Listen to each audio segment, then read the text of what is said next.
It's me. It's Basil. I'm whispering right now because I'm still pretty sick, and so I'm gonna save my voice for the real show. Oh yeah, baby. So before the show, you get Basil's ASMR experience.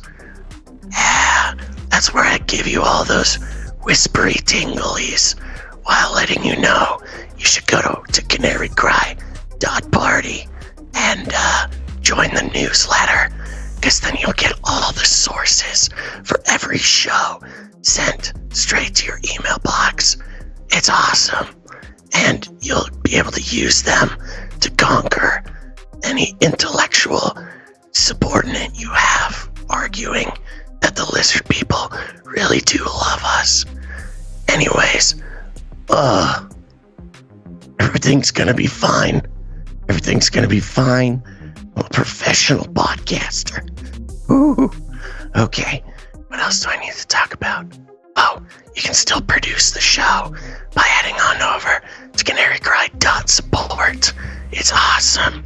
And you can stick your finger into the eye of the lizard people by letting them know the value is not dictated by some corporate overlord, but indeed the people can decide is valuable to their brains and their hearts. Okay, Gonz is telling me that my time is up, but I'm reclaiming my time like Maxine Waters. Okay, wait, I'm gonna make sure to record this episode. Okay, here we go. Stay hydrated. Don't get sick.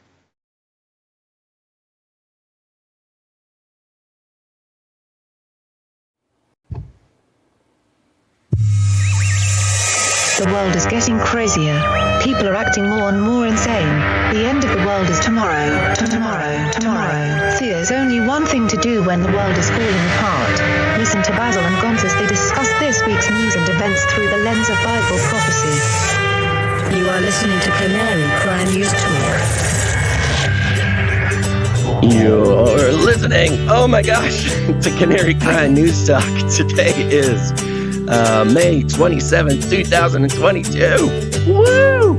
This is episode 490. Ooh. And today, Lord Algorism is signing on from off the grid. And my voice is gone. Razzle dazzle. I'm your best buddy, Basil. And my name is Gonz, your favorite Asian provocateur for Christ, aka the Cabana Boy. Here to serve you a podcast that brings you the best news, which is the gospel message of Jesus Christ, while reporting the egregious with a well-rounded, biblically grounded take on world events. And as you can tell, Basil is Still sick. Got a problem with the old vocal cords there today, which is a problem for podcasting. Yeah, I thought that if I just came at it with a running start, that just put my real force of will behind it, and activated everything within me, that I could have a strong, energetic start. But it did not work out very well. Usually, that didn't sound good. Usually when you have some kind of injury, going full out is not the recommended approach to tackling the using the injured parts. Yeah. Well, here I am. I'm still sick, everybody. But here's the good news. Yesterday, I had completely lost my voice. Could not talk whatsoever. Yeah. And I texted you, Gonzo, and I said, well, Gonz, it sounds like this is just not going to happen. You're going to have to do a solo. Now, I woke up this morning and I sounded like this, and I thought to myself, this is good enough. This is fine.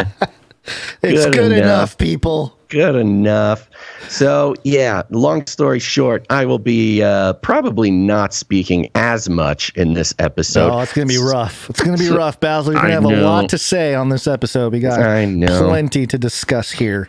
So we're going to jump right into it, and I'll talk a little bit more later on. But of course, if you want, here's the rundown, Gonz. You want the rundown? You want to know what we're talking about? Yeah. Okay, we're going to be starting off with some politics and AI. General Milley came out with a bunch of crazy statements that need to be talked about. Then, related to that, we're going to be checking in with China and some possible rumors of wars coming up. Again, Abe Lincoln. We haven't talked about him in a while. He's got some crazy things going on.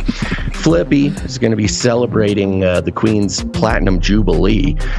Then we got a nice breakdown, probably primarily all from Gonz's voice, about the food crisis and the response, the Hegelian response coming to solve that. And then, of course, a little bit about crypto, metaverse, and AI, who is going to, you'll figure it out. In the second half of the show, we're going to be going over some gun control, some of the Uvalde updates, and then at the end, going to be talking about Antarctica. Antarctica is back, baby! Woo!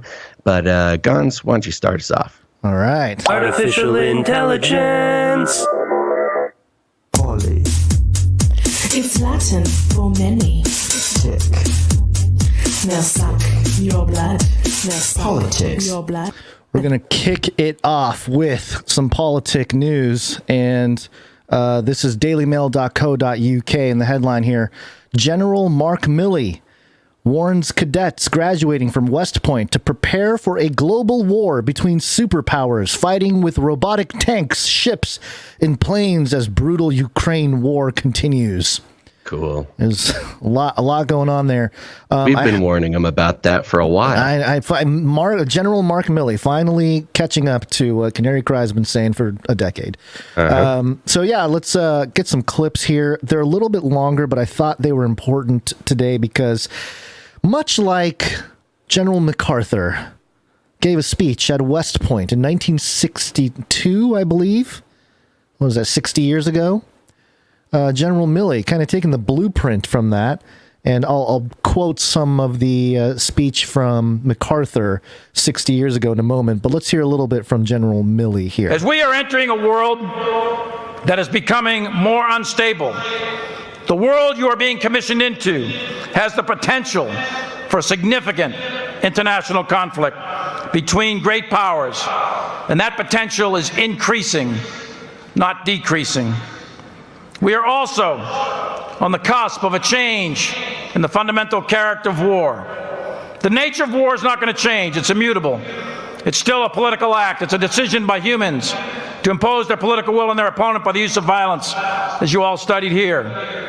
War will still be characterized by chance and fog and friction, and its causes will likely still adhere to Thucydides' famous analysis of fear, pride, and interest.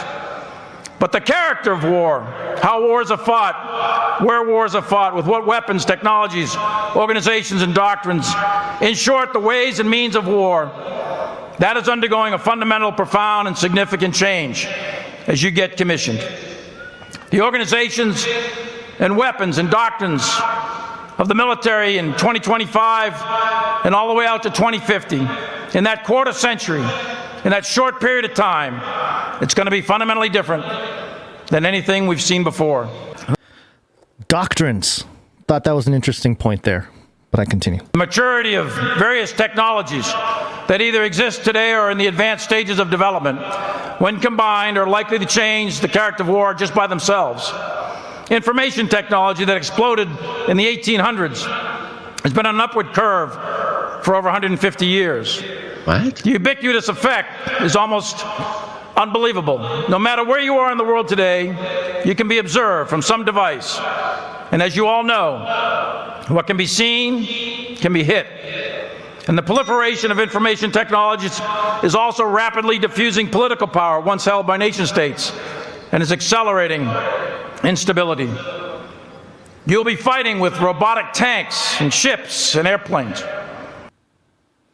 There it is. You'll be fighting with robotic tanks, ships, and airplanes after, I don't know, some pretty wild statements about information technology. I don't know what arc of information technology he's talking about, but starting in the 1800s? Yeah, that's what I thought too. That was an interesting point. Information technology has been I forget the exact word he was saying, but 1800s. Yeah, that's a lot of time for information technology to be changing. Yeah, and how was he talking about the telephone or something? Maybe. I mean, yeah, it could be. I don't know. You never know with these sort of cryptic ways of talking. Right. But we got more here. This is how AI changes the future. We've witnessed a revolution in lethality and precision munitions. What was once the exclusive province of the United States military is now available to most nation states with the money and will to acquire them.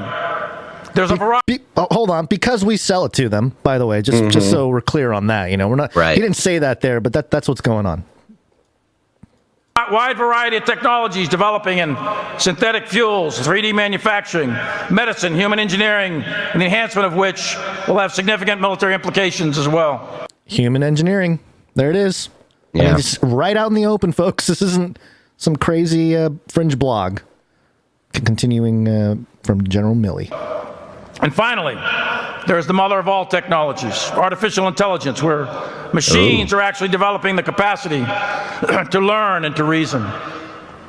These rapidly converging developments in time and space are resulting in that profound change, the most profound change ever in human history. Time and space. And whatever overmatch we, the United States, enjoyed militarily for the last 70 years is closing quickly. And the United States will be, in fact, we already are, challenged in every domain of warfare, in space, in cyber, maritime, air, and of course land. So what are the implications for you? The first thing is to understand the basic outlines of this future world. Although we cannot determine the exact environment we're going to be in the 30s and 40s and 50s or beyond, we can, through rigorous analysis, determine what the world will look like. There's surely going to be a lot of surprises along the way in development of forces and weapons, but the structure and organization of our joint forces is going to have to change drastically, and we know that. And all of us are going to have to be open-minded, you most of all. Is he talking about a great reset of the American military? Is that, if I'm not mistaken, that's what he's talking about here? Sounds like it. You got to be open-minded. Got to be open-minded. Yeah, especially you most the cadets. of all. Yeah. Open up your mind. Pretty wild. A lot of stuff. And the AI, the ability to completely change warfare and time and space. I mean, it's packed full of stuff. Yeah, it is sort of this strange, philosophical, sort of pie in the sky thing. He's, for such a military man, such a straightforward military man, there's a lot of sort of navel gazing about this. Yeah, this is sort of the kicker, at least for me. I sat through the whole presentation. It was about 25 minutes long, and this part stood out to me. They're talking here. General Milley here is talking about the future of warfare, what it looks like. And it was interesting, Basil, because for me, part of me was kind of like, oh, wow, we're already in it, and we're doing it. And another part of me was like, that's doing it for America, my homeland, like I got all amped about America. So I don't know. It's, the PSYOP is working, I guess. But check this out. You've still got those triggers inside you guys. USA. Here we go. We can no longer cling to concepts and organizations and the weapons of the past. We may not have divisions and corps. We may not have tanks and Bradleys and carriers and manned fighters and bombers. Additionally, the battlefield will be highly complex and almost certainly decisive in urban areas against elusive, ambiguous enemies that combine terrorism and warfare alongside conventional capabilities, all embedded within large civilian populations. In this world, your world, you are going to have to optimize yourselves for urban combat, not rural combat. For urban combat. See, this is, I think this is some pretty crazy stuff he's saying here. So let's back it up a little bit. It's talking about how the enemies are going to be embedded in civilian sort of areas, and urban warfare will be a thing, and it's pretty crazy. This is really, really scary, actually. It is. Okay, let's back it up and continue. You're going to have to optimize yourselves for urban combat, not rural combat. That has huge implications for intelligence collection, vehicles, weapons design, development, logistics, commo, and all of the other aspects of our profession. The battlefield is going to be non-linear, compartmented, and units are going to have non-contiguous battle space with significant geographical separation between friendly forces.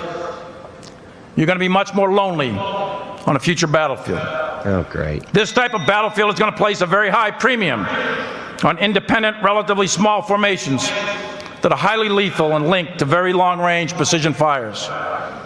The exact details we don't know yet, but we need to change, and we need to change our current methods of thinking, training, and fighting.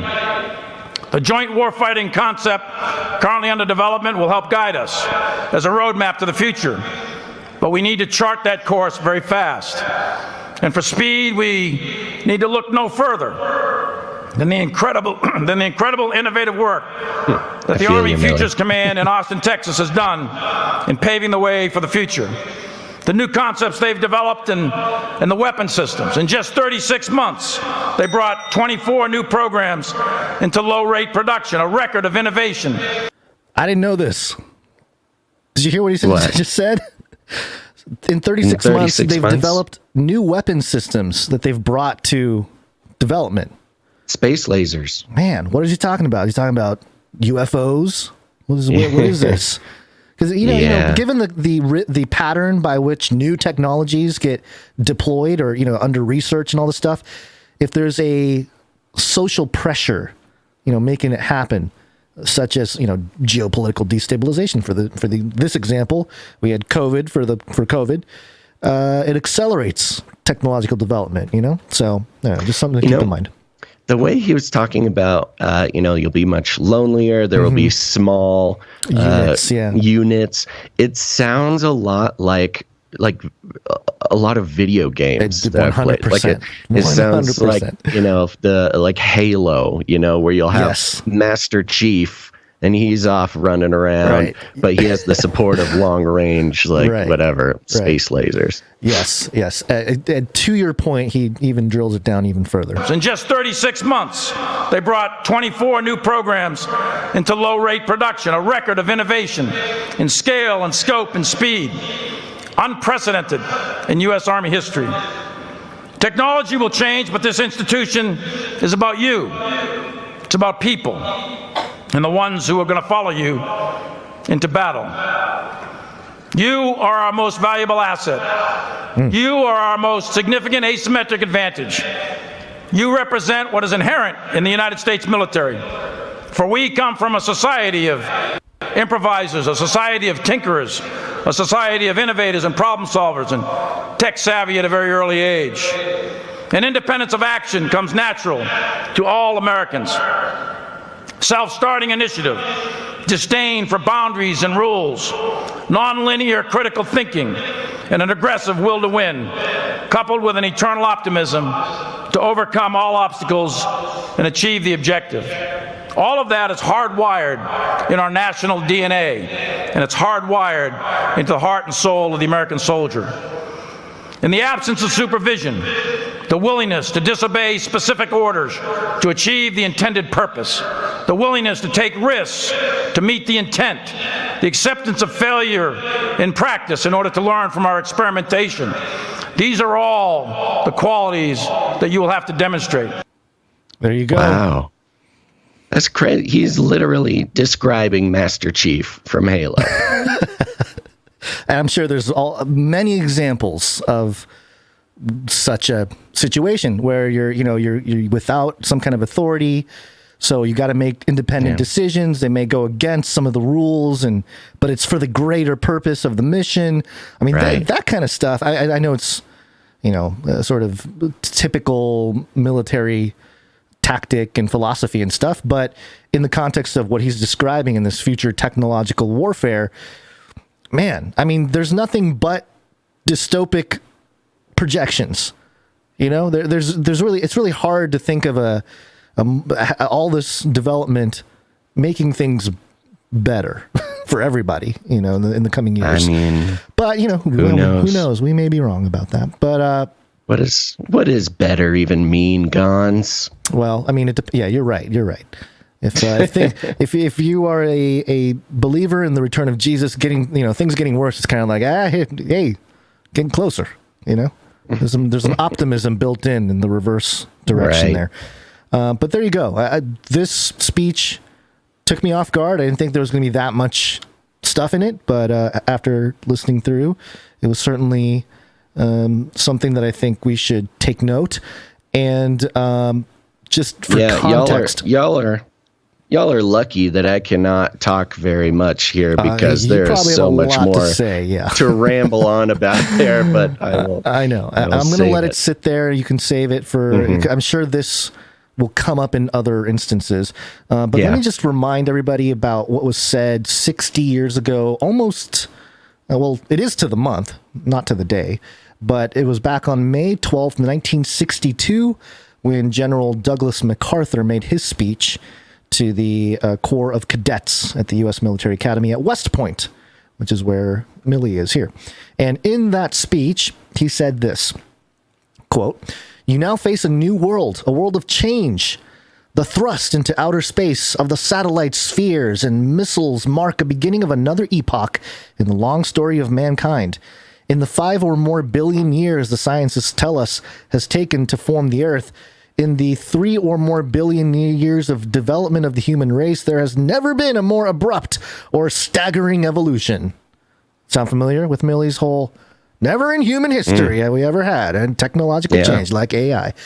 "We deal now with the things," back to MacArthur, "we deal now with the things of this world alone, or no, I'm sorry, not with the things of this world alone, but with the limitable distances and as yet unfathomable mysteries of the universe, sir.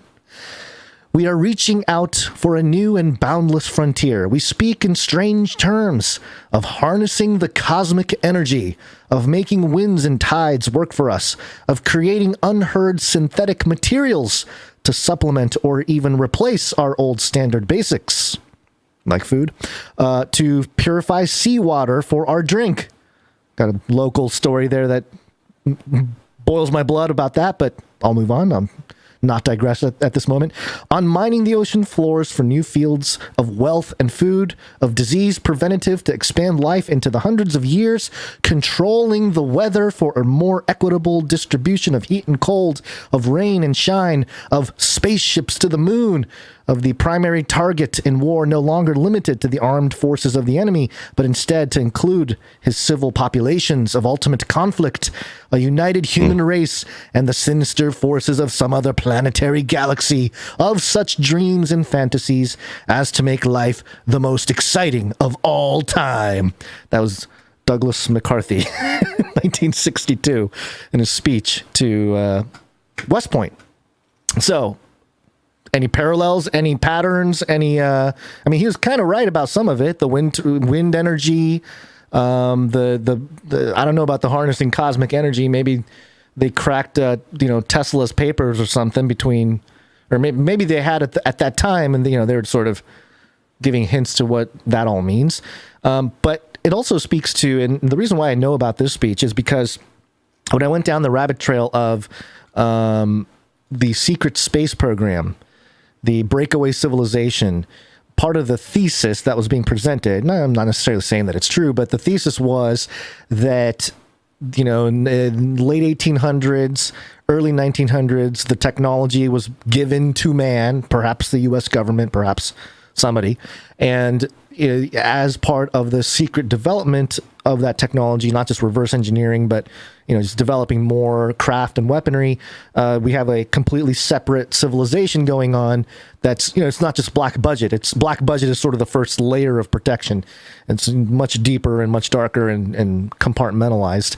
And in that regard, they already have all this technology, and so when MacArthur went out in 1962, that's what they had developed, and that's what they had hoped to implement in the next 40, 50, 60 years, and here we are 60 years later, and once again we are given a sort of blueprint as to what life will look like, and it sounds a lot like multiple dystopian or cyber dystopian types of situations that are common in video games. All right, wow. I'm not used to you Agreed. Just like not responding or not jumping in, especially when you're right there, Man. I know. No, you're nailing it. I mean, it's true. But it matches what we've experienced, I would say, in the past decade, but more specifically the past 3 years, which is that turning point in so many different aspects of, future pontification, what the future can look like. If you talk about, of course, COVID and how that relates to, control of populations, technology, of course, with the gene editing, the gene-based medical procedures, all the way to robotics, cryptocurrency, a new paradigm in economics, just across the board, everything.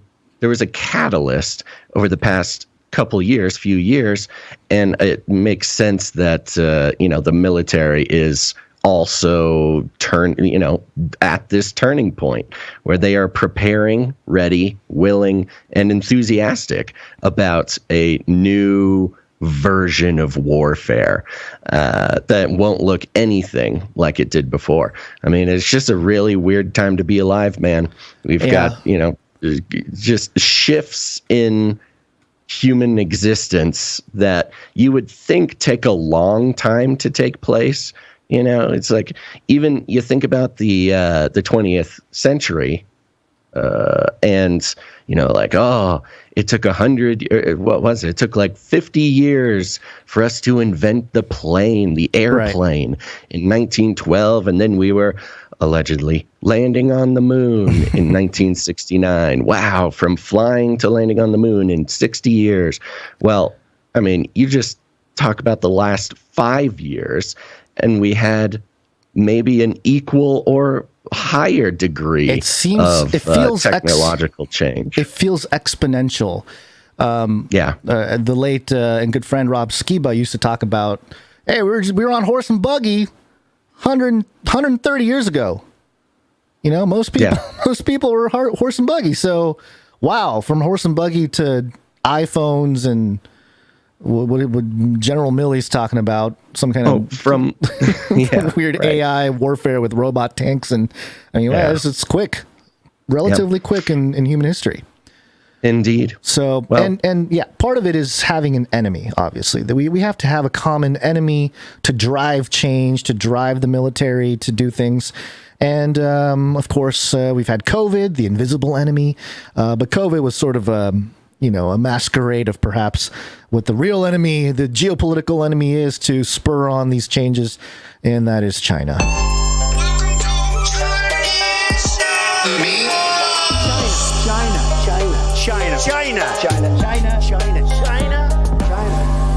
And you shall hear wars and rumors of wars. All right, so General Abe Lincoln, not General, I'm sorry. Yeah, just he's Abe Lincoln. People get Anthony confused. Blinken, Yeah, Anthony Secretary Blinken, of State. Secretary of State, thank you. Secretary of State Abe Lincoln was talking about how the U.S. plans to respond to China's threats. And actually, I think the way I want to do this real quick, sorry, Basil, is I have these notes here, these 3 articles. I'm just going to read the headlines and just so we set up what the response is. So we got South China Morning Post here. The article is titled, China's world first drone carrier is a new, quote, marine species using AI for unmanned maritime intelligence. I mean, okay, wow. They're calling the drone carrier from China as a marine species because they're smart, I guess. I don't know. Unmanned ship launched on Wednesday can carry dozens of drones, unmanned ships, and submersibles to create a powerful ocean research tool. State Journal says 88-meter vessel can reportedly quickly intercept, besiege, and expel invasive targets. 88 meters. So there's one headline there. Then we have the DailyMail.co.uk. China admits it conducted military exercise around Taiwan as a solemn warning over its collusion with the U.S. And the bullet points here, Joe Biden angered Beijing by saying U.S. would intervene in China if China invades Taiwan, which we heard about a few days ago. China's military said today it carried out air and sea patrols and drills near island. China has never renounced the use of force to bring Taiwan under its control. So a little bit of flexing coming from both sides. And then the International Business Times, 140,000 soldiers and 953 ships. Leaked audio clip reveals China's plan to invade Taiwan. And as you can tell, the China-U.S. conflict is really heating up. And it's over Taiwan, like we said it's going to happen. And this is apart from, and the reason why I knew it was going to really go off is 2 episodes ago, we didn't do it because of time, because there's so much in monkeypox and so much with what was happening in Uvalde. But one of the stories we dropped was USA Today came out with this whole big report about a hack that happened in China that they released all these documents, or not released, but they were able to hack into and grab all this information about what they were doing to the Uyghurs, which is one of those topics where, we talked about the Uyghurs a long time ago, like, hey, there's this humanitarian crisis taking place in China and we need to pray for them and all this kind of stuff. Yeah, they're like Muslims, but they're being brought to concentration camps and, nobody was really talking about it. And then we heard a little bit about it over the last year or two, but then now we have this big report about what's happening from the USA Today, which signaled to me, oh, wow, they're really ramping up the divide with China, because otherwise they wouldn't go there. They wouldn't offend at that level. They wouldn't bring this topic up unless they're ready to really start the split. So given all that, I want to start, I got 2 clips here. This first one is from Avril, what was her name? Avril, oh boy. She's Avril Haines. I'm sorry. Avril Haines. She's the Director of National Intelligence, talking about the It's our view. Sorry. Oops. Oh yeah, there she is. It's our view that they are working hard to effectively put themselves into a position in which their military is capable of taking Taiwan over our intervention. But I think that is something that they are trying to achieve, even as what General Barrier stated earlier is true, which is to say that they would prefer not to have to use military force to take Taiwan. They'd prefer to use other means. And what are those other means? What do you think, Basil? What are the means? It doesn't seem like China's already taken over a lot of stuff through other means. Isn't the military part the only part left, really, to do? Right. Yeah. So, I mean, the other means are just to have the international community continue to recognize Taiwan as, part of China. But there's no way that that's going to happen. Yeah. And here's Antony Blinken, otherwise known as Abe Lincoln. And as you listen to this, I was having flashbacks to Obama.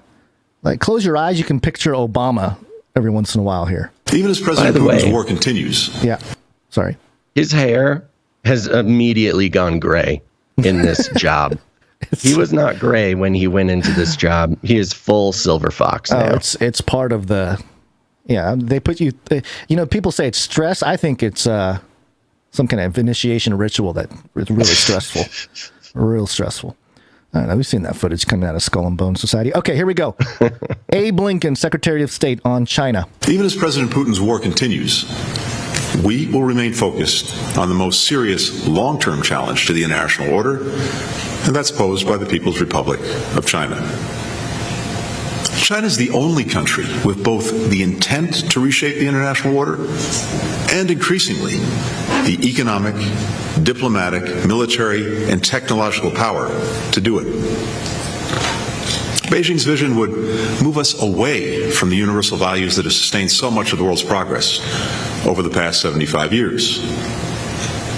China is also integral to the global economy and to our ability to solve challenges from climate to COVID. Put simply, the United States and China have to deal with each other for the foreseeable future. That's why this is one of the most complex and consequential relationships of any that we have in the world today.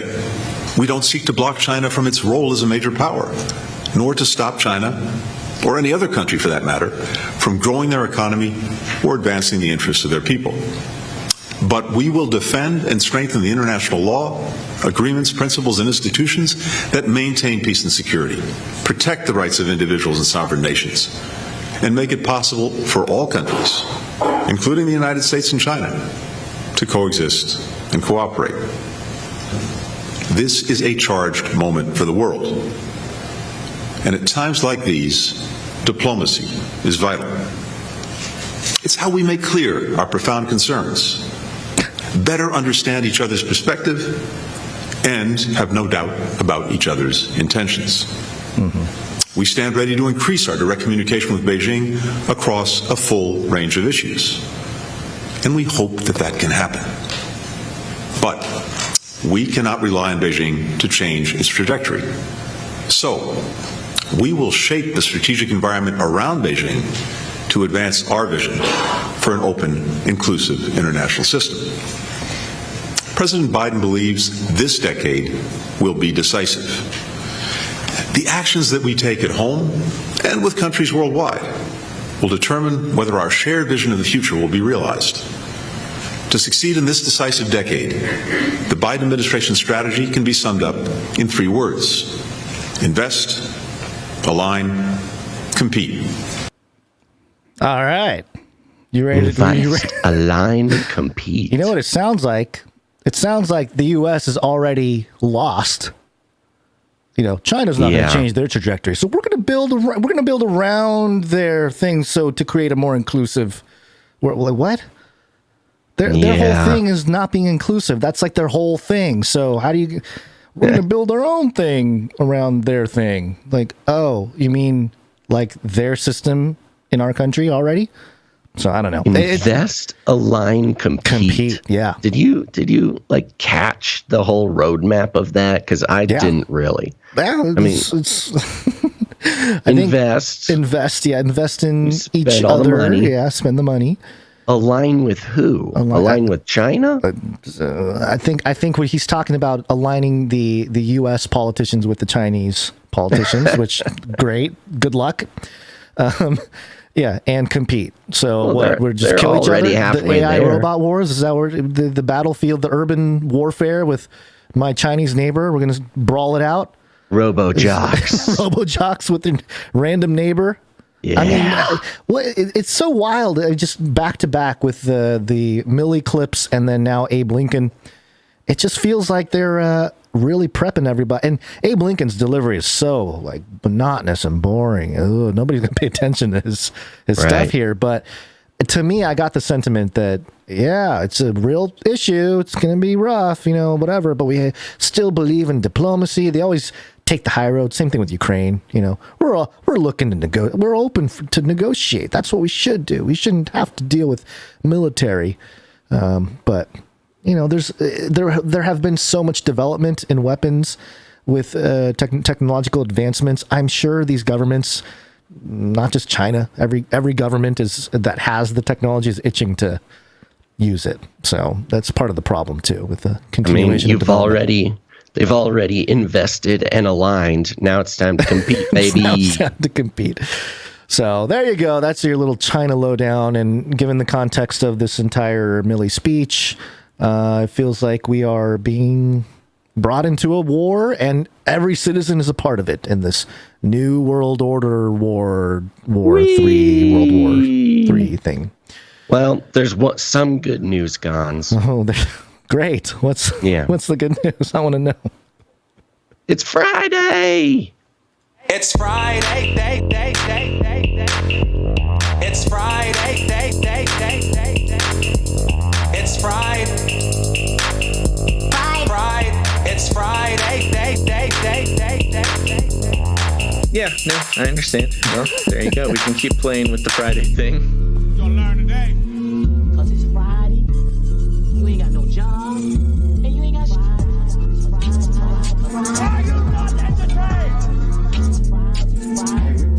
It's Friday. It's Friday.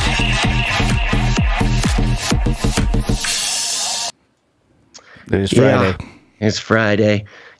I feel like my voice has gone downhill way faster than I was expecting it to. Yeah. I thought I'd at least get to the first break before it's entirely gone. For those of you who are here during the pre-show, he was whispering. He was trying to hold it in. I'm telling you, man, you went too hard at the beginning. You came in, you tried to really pump in. Can't do it, man. You gotta ease in when you're injured like that. Just do the rest of the show in ASMR voice. Okay.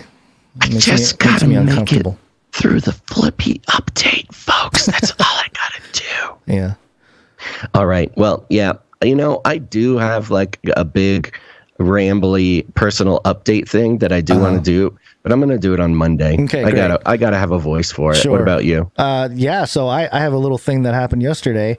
Walking my son to try to get him to sleep at night, probably, 7:30, 8 o'clock ish.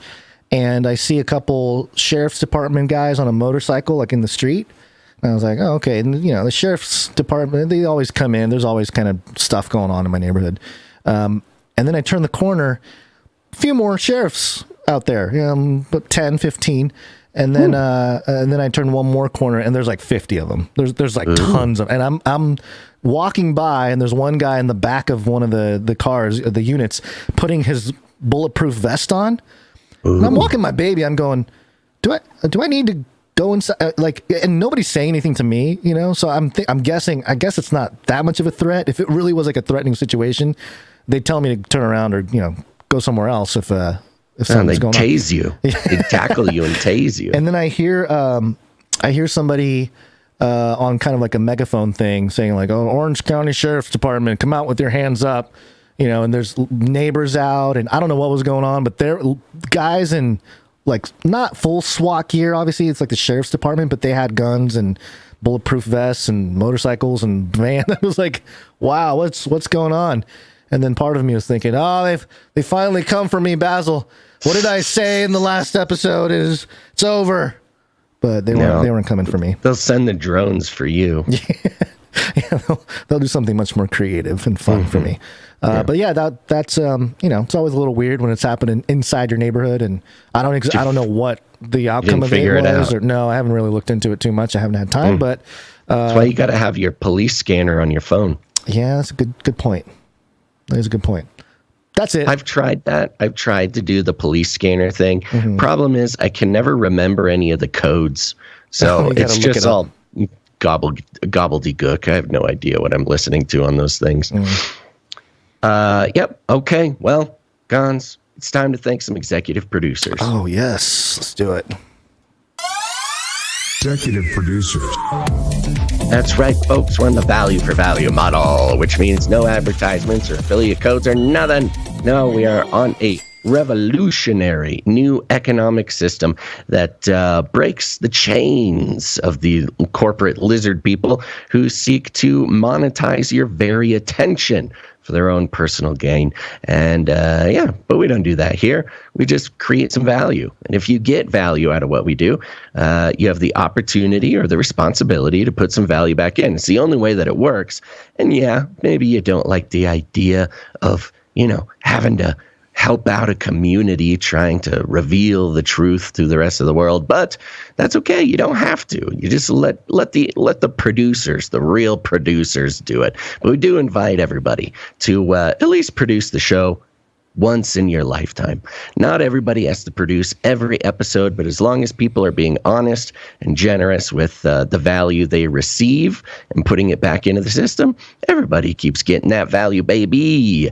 And it's the executive producers who are helping to carry that heavy load when the rest of us can't. And today we have one executive producer, and that is executive producer Hannah G. All right. Thank you, Hannah G. Appreciate it. Yeah, thank you very much. And that's it, as far as I know. I think it's just Hannah G. All right. We'll be thanking Hannah G again later on, as well as some other producers. And if you're out there and you are looking to be demooched or perhaps executive produced for the first time ever or whatever, go ahead and head on over to CanaryCry.com/support. CanaryCry.com/support. That's right. You can head on over there, support the show, executive produce the show as well. You still got time. Okay, other than that, let's keep moving, Gonz. It's time for the Flippy update. Well, let me just give this to Hannah G here. Where'd you find this? And now we can do the Flippy update. Flippy update. Do you want fries with that? Okay, folks, here we go. It's time for the Flippy update. Flippy is our colloquial name for the disembodied robot arms that are taking our jobs, enslaving our children, and flirting with our spouses. We use talking about Flippy to explore all the new, fun, and exciting ways the robots are taking over the world and how there's nothing we can do about it. Today, it actually feels better to do that voice. Yeah. Today, the Flippy update is coming from dailymail.co.uk, and the headline is Algorithm Queen. Robot artist Ada creates an eerie portrait of Elizabeth II to mark her platinum jubilee. Now, we've talked about Ada before, spelled A-I-D-A, Ada. Back when Ada was first revealed to the world as the premier robot artist, and not just that, but humanoid robot artist. They kind of gave Ada, well, a rubbery, scary-looking death mask face, which is very sort of Euro and artsy, and she's got some bangs and things like that. But she's got those robot arms. Now let's see what Ada's up to. A robot artist has created an eerie new portrait of Queen Elizabeth II to mark the monarch's platinum jubilee. Entitled Algorithm Queen. The portrait was painted by Ada, an artificial intelligence robot built in 2019 that creates drawings, paintings, and sculptures. Ada uses cameras in her eyes and computer algorithms to process human features and transform what she sees into coordinates.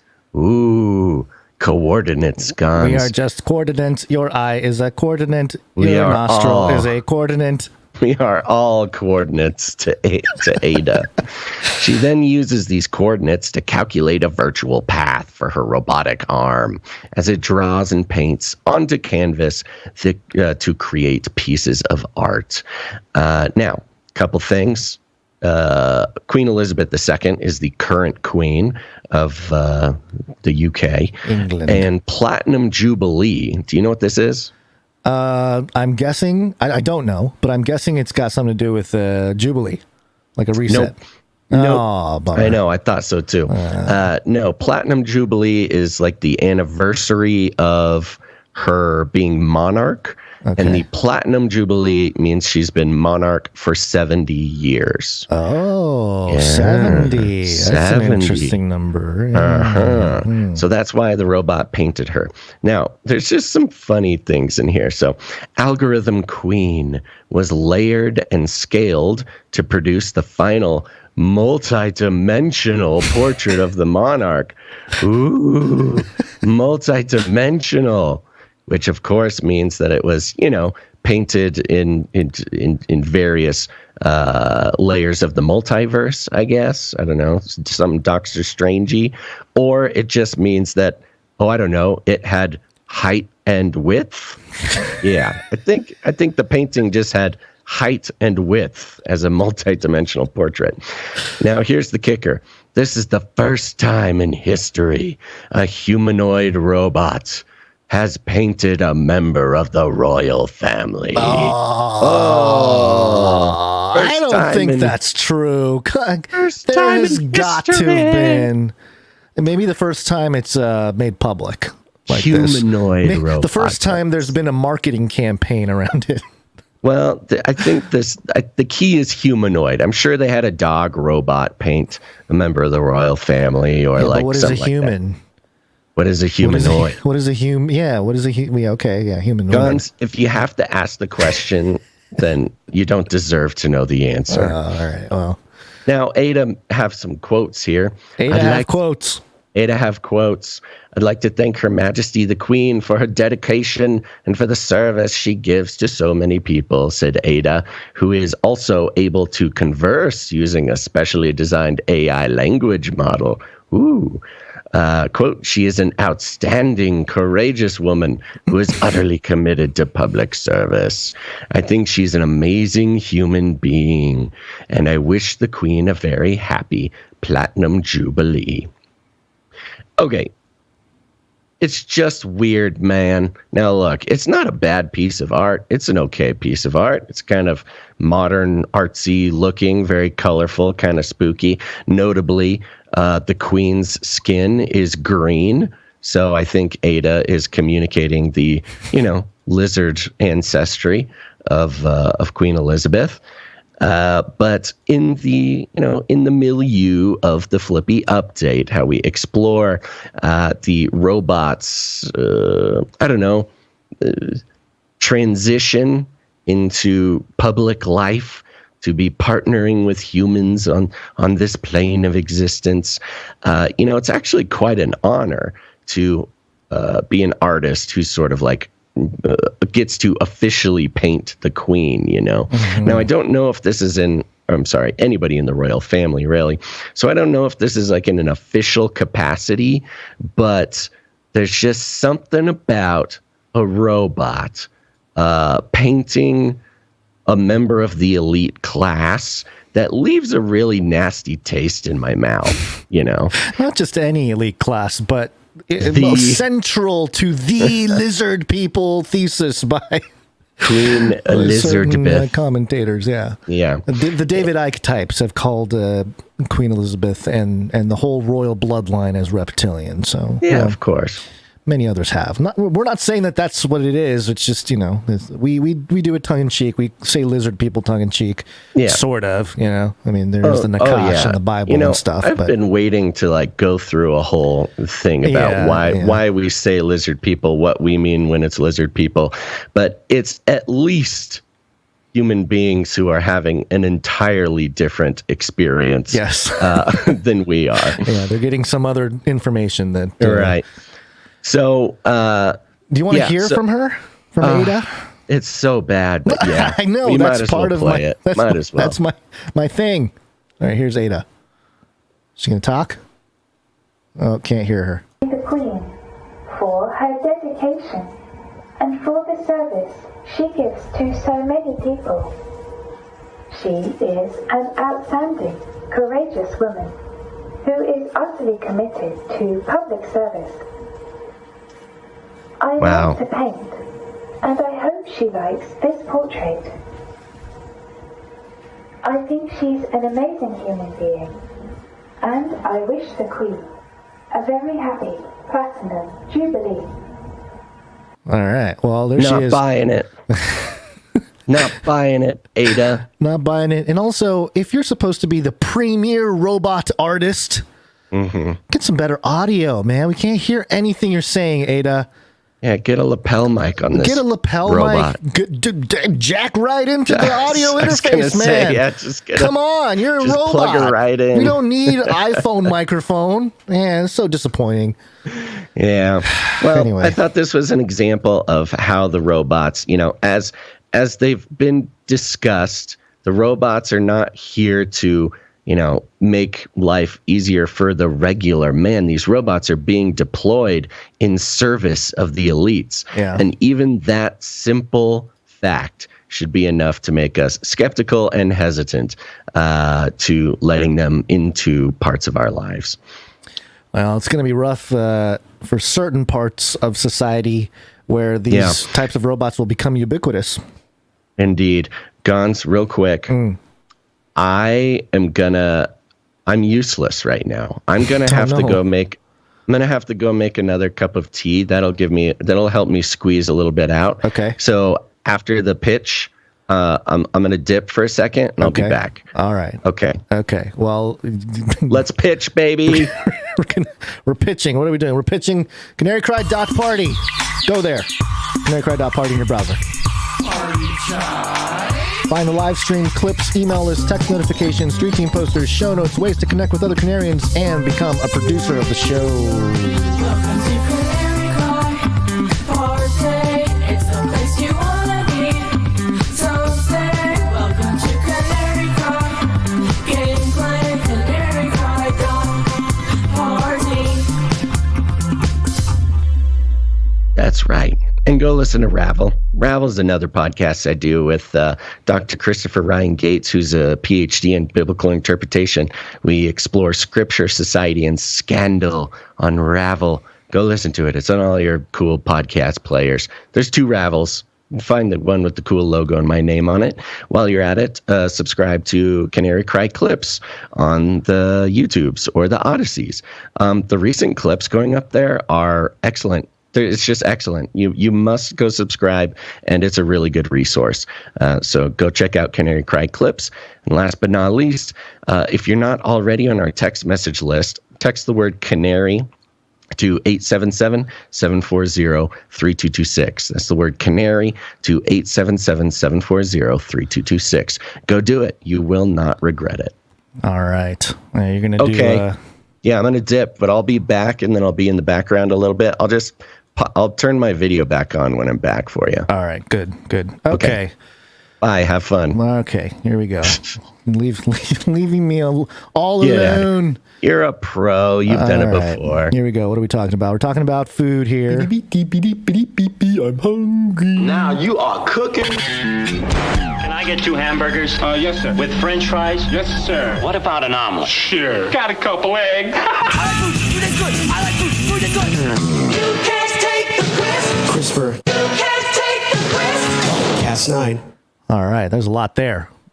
Before we talk about this story from DailyMail.co.uk about the Frankenfoods that's about to hit the shelves in the UK, let me just briefly mention the reason why we named this episode Lord Algorism, not algorithm, but Algorism. Algorism is because I went to the etymology dictionary of algorithm, and yeah, it comes from the 1690s, an Arabic system of computation from French algorithme, refashioned under mistaken connection with Greek arithmos, number. And then later on here it says the earlier form in Middle English was algorism, Algorism, early 13th century from Old French. Meaning broadened to any method of computation from mid-20th century, especially with with reference to computing, which is what we're familiar with the term there. But there was an interesting little segment here at the bottom of the etymology page, and it mentions algos, ALGOL. And here's the description. Variable star Beta Persei in the constellation Perseus, late 14th C, literally, quote, the demon. From Arabic, al-ghul, the demon. See, ghul, like the word ghoul is part of al-ghul, al-ghul, it corresponds in modern representations of the constellation to the Gorgon's head Perseus holds, which if you look up that, it's, Perseus is holding like a decapitated head of Gorgon. But probably it was so called because it visibly varies in brightness every 3 days, which sets it apart from other bright stars. So there's kind of like a celestial and mathematical thing to it. The computer language, 1959, is a contraction of algorithmic language, algol. So I thought that was interesting that the word algorithm has a direct link etymologically with the demon. So given that, just think about what's taken over everything. It's pretty wild to consider algorithms ruling all of our lives here. So what does that have to do with food? DailyMail.co.uk, from vitamin D fortified tomatoes to bird flu resistant chickens and mushrooms that never brown, the gene edited Frankenfoods that could be on supermarket shelves in the UK as soon as next year. So let's find out what's going on here. Gene-edited foods such as vitamin D fortified tomatoes and mushrooms that never go brown could be hitting our shelves. The government announced plans this week to allow the Frankenfoods to be sold unlabeled in British supermarkets. Why does it have to be unlabeled? If you're going to do this, at least label it, please, UK. prompting an outcry from some consumers who claim they, quote, should be given a choice. Yeah, just at least give us the choice of eating the genetically engineered food. Ministers have introduced the new Genetic Technology Precision Breeding Bill. It's 2022, folks, and the topic of CRISPR is finally hitting legislation, and it's in the context of food in this regard here. Yeah, I know we've had the situation in the U.S. with Monsanto and all that kind of stuff, but this is a little bit more straightforward, I think. Ministers have introduced a new Genetic Technology Precision Breeding Bill to Parliament, which will create a new category for genetic edited organisms so that they can be regulated separately from genetic modified organisms. More bureaucracy. And it'll get into the difference here in a moment. The legislation will speed up the development and commercialization of DNA-altered crops and livestock, although the government says it is taking a step-by-step approach by creating rules for plants first. Oh, thank you, government. Give us all the rules first so we can start editing our food. GE, that's genetic editing, or gene editing foods, are produced using the gene editing tool CRISPR, which makes precise edits the existing DNA of a plant or animal. And here's the big difference. Unlike genetically modified food, gene-edited food contains no foreign DNA from other species. So the big difference here is that if we're talking about genetic modification or GMO, genetically modified food, we're talking about food that, let's say you take like a banana and you get genes from an apple and you make some kind of banana apple, that kind of thing is getting different. Well, I guess that's, different species. This is a different fruit. Something different from what it is being introduced genetically. That's genetic modification. Genetic editing, GE, is simply taking the genetics that already exists and editing that. And that's what this is. This is genetic edited food, not genetically modified food, which, okay, it's sort of providing a more precise genetic, not a blueprint. What's the word I'm looking for? It's kind of like rigging the game of nature, because nature, it kind of depends on a whole bunch of variables that you don't necessarily have control over that determine the size of a yield of a crop or fruit or something like that.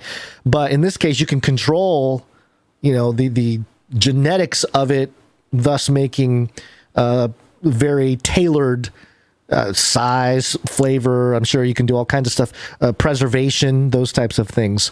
So very interesting that they're making that distinction here, and they're using it as part of a bill that can introduce lots of genetically engineered food on the shelves in the UK as soon as next year. Okay, so it says here, edits can be made to food for the benefit of the consumer, for example, by bolstering the amount of vitamins and nutrients in a fruit. They can also be made to make the farming process easier, such as making crops or livestock immune to a fatal disease. Always for the purpose of good. This editing going on. Environment Secretary George Eustace insisted that GE products would not need to be advertised as such because they are, quote unquote, fundamentally natural. However, Scotland and Wales both vowed to reject the move, and Britain's biggest supermarkets have so far refused to confirm it if they will stock the foods. Okay. With the new legislation on the way, Mail Online takes a closer look at some of the GE foods that could be on shelves in the UK as early as next year. They have a big chart here, and they go into each one. We got vitamin D boosted tomatoes. I'm not a huge tomato fan by itself. I like tomatoes in my burgers or my salads. But vitamin D boost, which I thought was so interesting, given what we just had with COVID and what vitamin D means to us now in the post-COVID era. Oh, hey, you want some vitamin D? Oh, we'll just genetically engineer some tomatoes, and here's your vitamin D population. Now, you also have the non-browning mushrooms. You have the toasts with reduced cancer risk. Yay! This bread won't give you cancer like other breads. Hyperallergenic milk, nutritionally charged, what is that? Lettuce, bird flu resistant chicken. What's this? The pig one down here. Hold on. I'm going to go ahead and scroll down to get to the main parts here. It goes through each one and gives a little spiel about it. I don't think it's necessary for us to go through that. But let me just... disease-resistant pigs. Disease-resistant pigs. I wonder if these pigs can resist demons, the legion that was sent in by Jesus. Just a thought. Low-gluten wheat. And I think that's the last one. So there you go. One more. Reduced fat soybean oil. Oh, there's more. Non-browning potatoes. Oh, man. They really just got a whole gamut of food that they're genetically editing, not modifying and engineering, just editing. And so that, I think this is a moment where we can start to really dig back into some of the archives and look at the kind of conversations we were having about CRISPR and how it will affect the world at large. So there you go. Frankenfoods on the way for everybody. And I'm sure we're all excited. And by the way, of course, this coming out the year of, wasn't 2022 the year of Soylent Green? Chat, you can confirm or deny that statement. I'm pretty sure that 2022 was the Soylent Green theoretical year. And I'm not saying that that's exactly what's played out, although who knows what's in the Frankenfoods. But yeah, just a little side note there. Okay, what else do we got? Oh, and then I just wanted to connect it with a couple different stories that weren't covered in other areas, because food is causing issues with the heart, and especially your arteries. A lot of the fattening foods, especially in America, not good for your health. But don't worry, folks. According to the Genetic Literacy Project, the headline here from May 26th, fearful of a heart attack, experimental gene editing targets cholesterol-causing genes to clear arteries.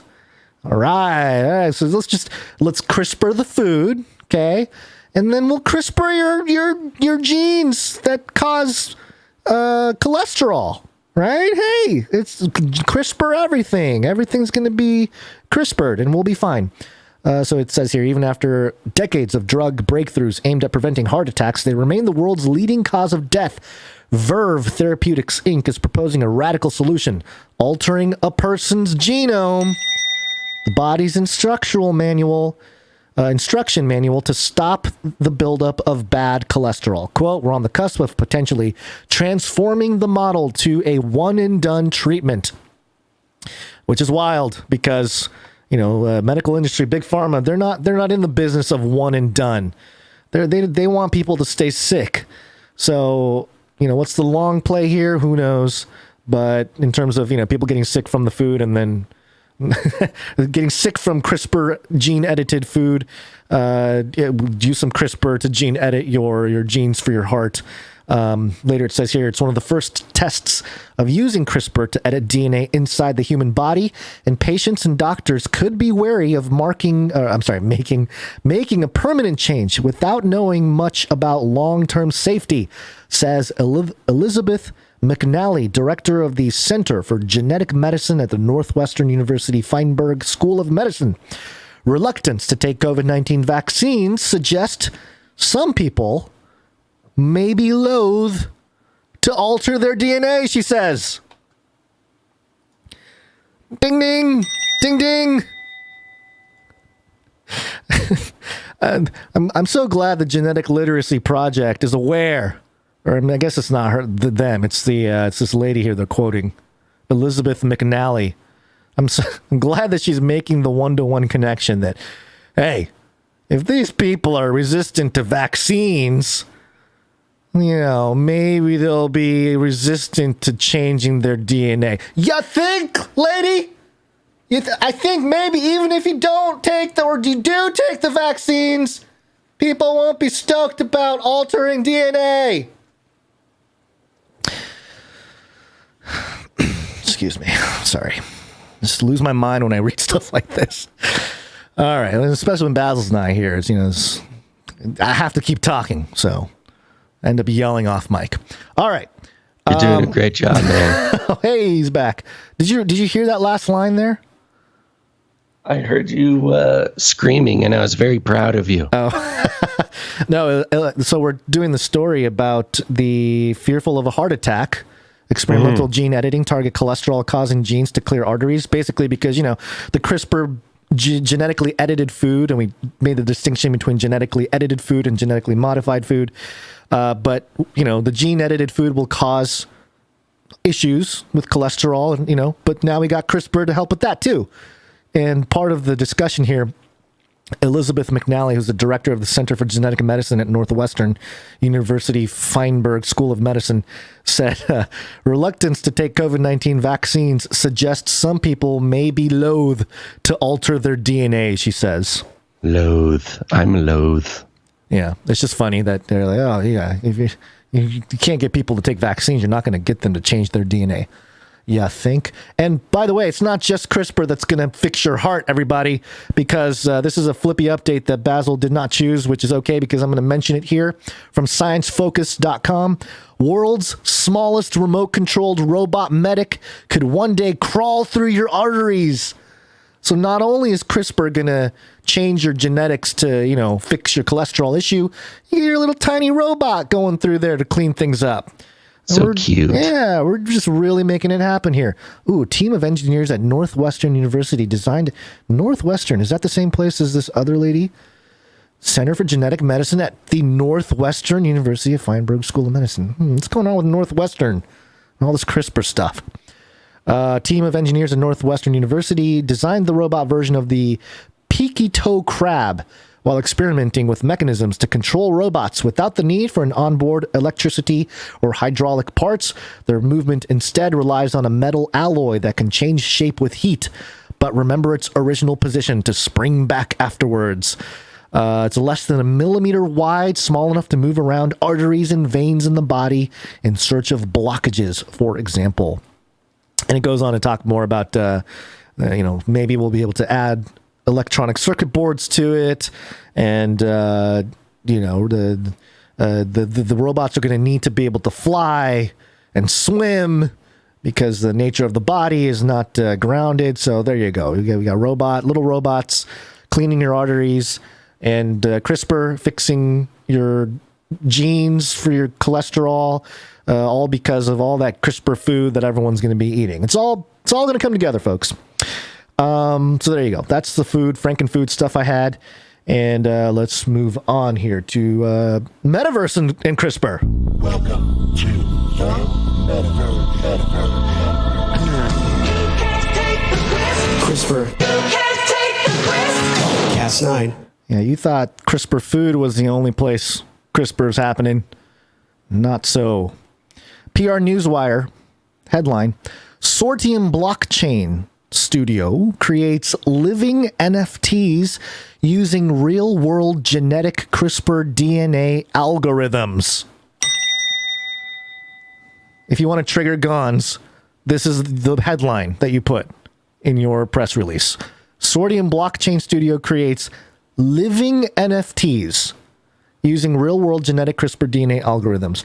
Somehow, my opinion, these NFTs are not alive, but let's see what they say here. Miami, Florida. Sortium blockchain studio, Sortium, the pioneering Web3 technology provider, introduces the world's first 3D living NFTs. 3D living NFTs? Okay. With on-chain DNA through the proprietary creature design that utilizes real-world genetic CRISPR DNA algorithms to enable emergent traits for 3D creatures called Kymera, spelled with a K. Can't make this stuff up, folks. I'm just going to show it on the screen there, just so everyone can see. Those of you who are watching. Yep. On-chain DNA through proprietary creature design that utilizes real-world genetic CRISPR DNA algorithms to enable emergent traits for 3D creatures called Kymera, Kymera, powered by a Sortium-built decentralized exchange engine. Each Kymera NFT will provide the user with peer-to-peer based social engagement opportunities inside of an extended reality 3D game space. At the core of the Kymera creation simulator are the NFT-encoded genotypes and phenotypes with on-chain genetic algorithms and DNA evolution. Each Kymera is represented with unique dedicated data across both chains to form a representation for digital life that collectors can interact with, care for, grow, splice, and eventually battle for a one-of-a-kind experience that evolves far beyond any application of blockchain or NFTs seen today. All Kymera knowledge and DNA roll up into two mind and body blockchains called Double Helix. Over generations of Kymera, Double Helix will seed new Kymera with instinct, quote-unquote, which will provide generationally shared experiences and emergent traits. Double Helix will be responsible for providing a global evolution network that automates the advancements and improvements of Kymera's DNA and artificial intelligence algorithms as more are created. Oh my gosh, this is like insanity. This is the beginning of like all the movies, Real Player One and Terminator and Avatar and just all of it. Quote, "We know that we are at the beginning of what is going to be a colossal wave of mainstream interest in the gamification of NFTs," said Sortium CEO Mark Seal. Ooh, Seal, S-E-A-L, like the Seven Seals. Quote, Sortium's living NFTs will take the industry to the next evolutionary step by bringing deep learning AI and real-world genetic algorithms to the market for a new class of collectors. And really what they're doing is taking, the math, the machine learning equations in CRISPR and just sticking it into a blockchain. It's really not super revolutionary. It makes it sound so crazy, but it is kind of crazy conceptually what they want to do, but I don't know. I don't know that they're going to be able to pull it off. Sortium's first-class team has a track record of success creating unrivaled, customized Web3 platforms that extend accessibility and create new avenues for community, entertainment, and wealth, setting the foundation for others to build the future. As the building blocks for the world's next best ideas, they are outpacing anything else on the market by helping creators harness the power of Web3. And I went into the website sortium.com,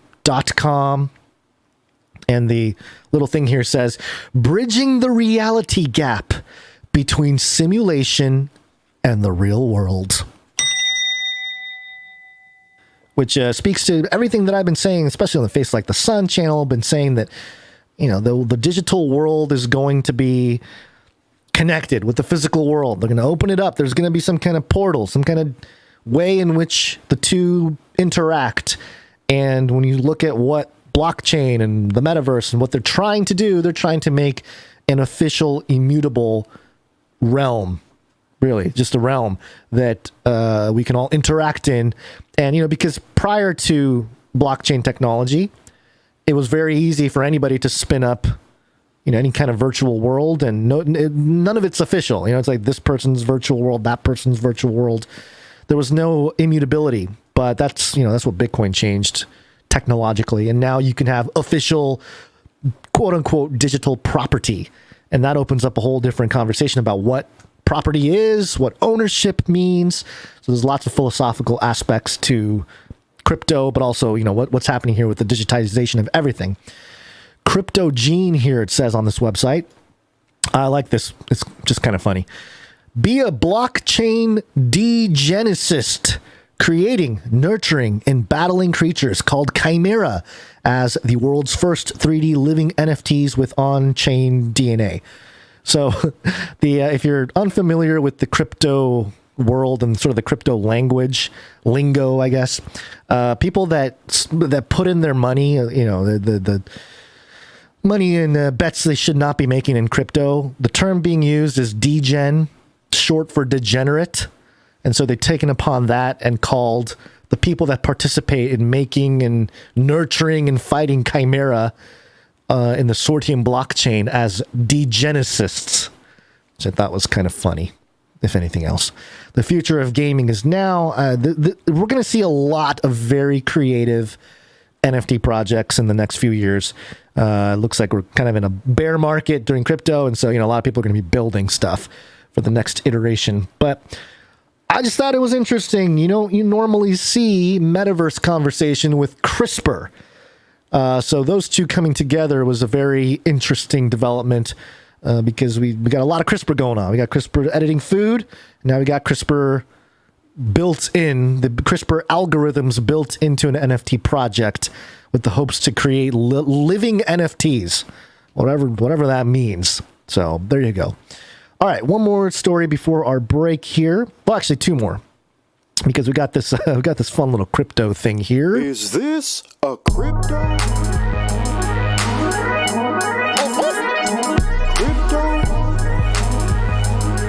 Do I look like I know what a crypto is?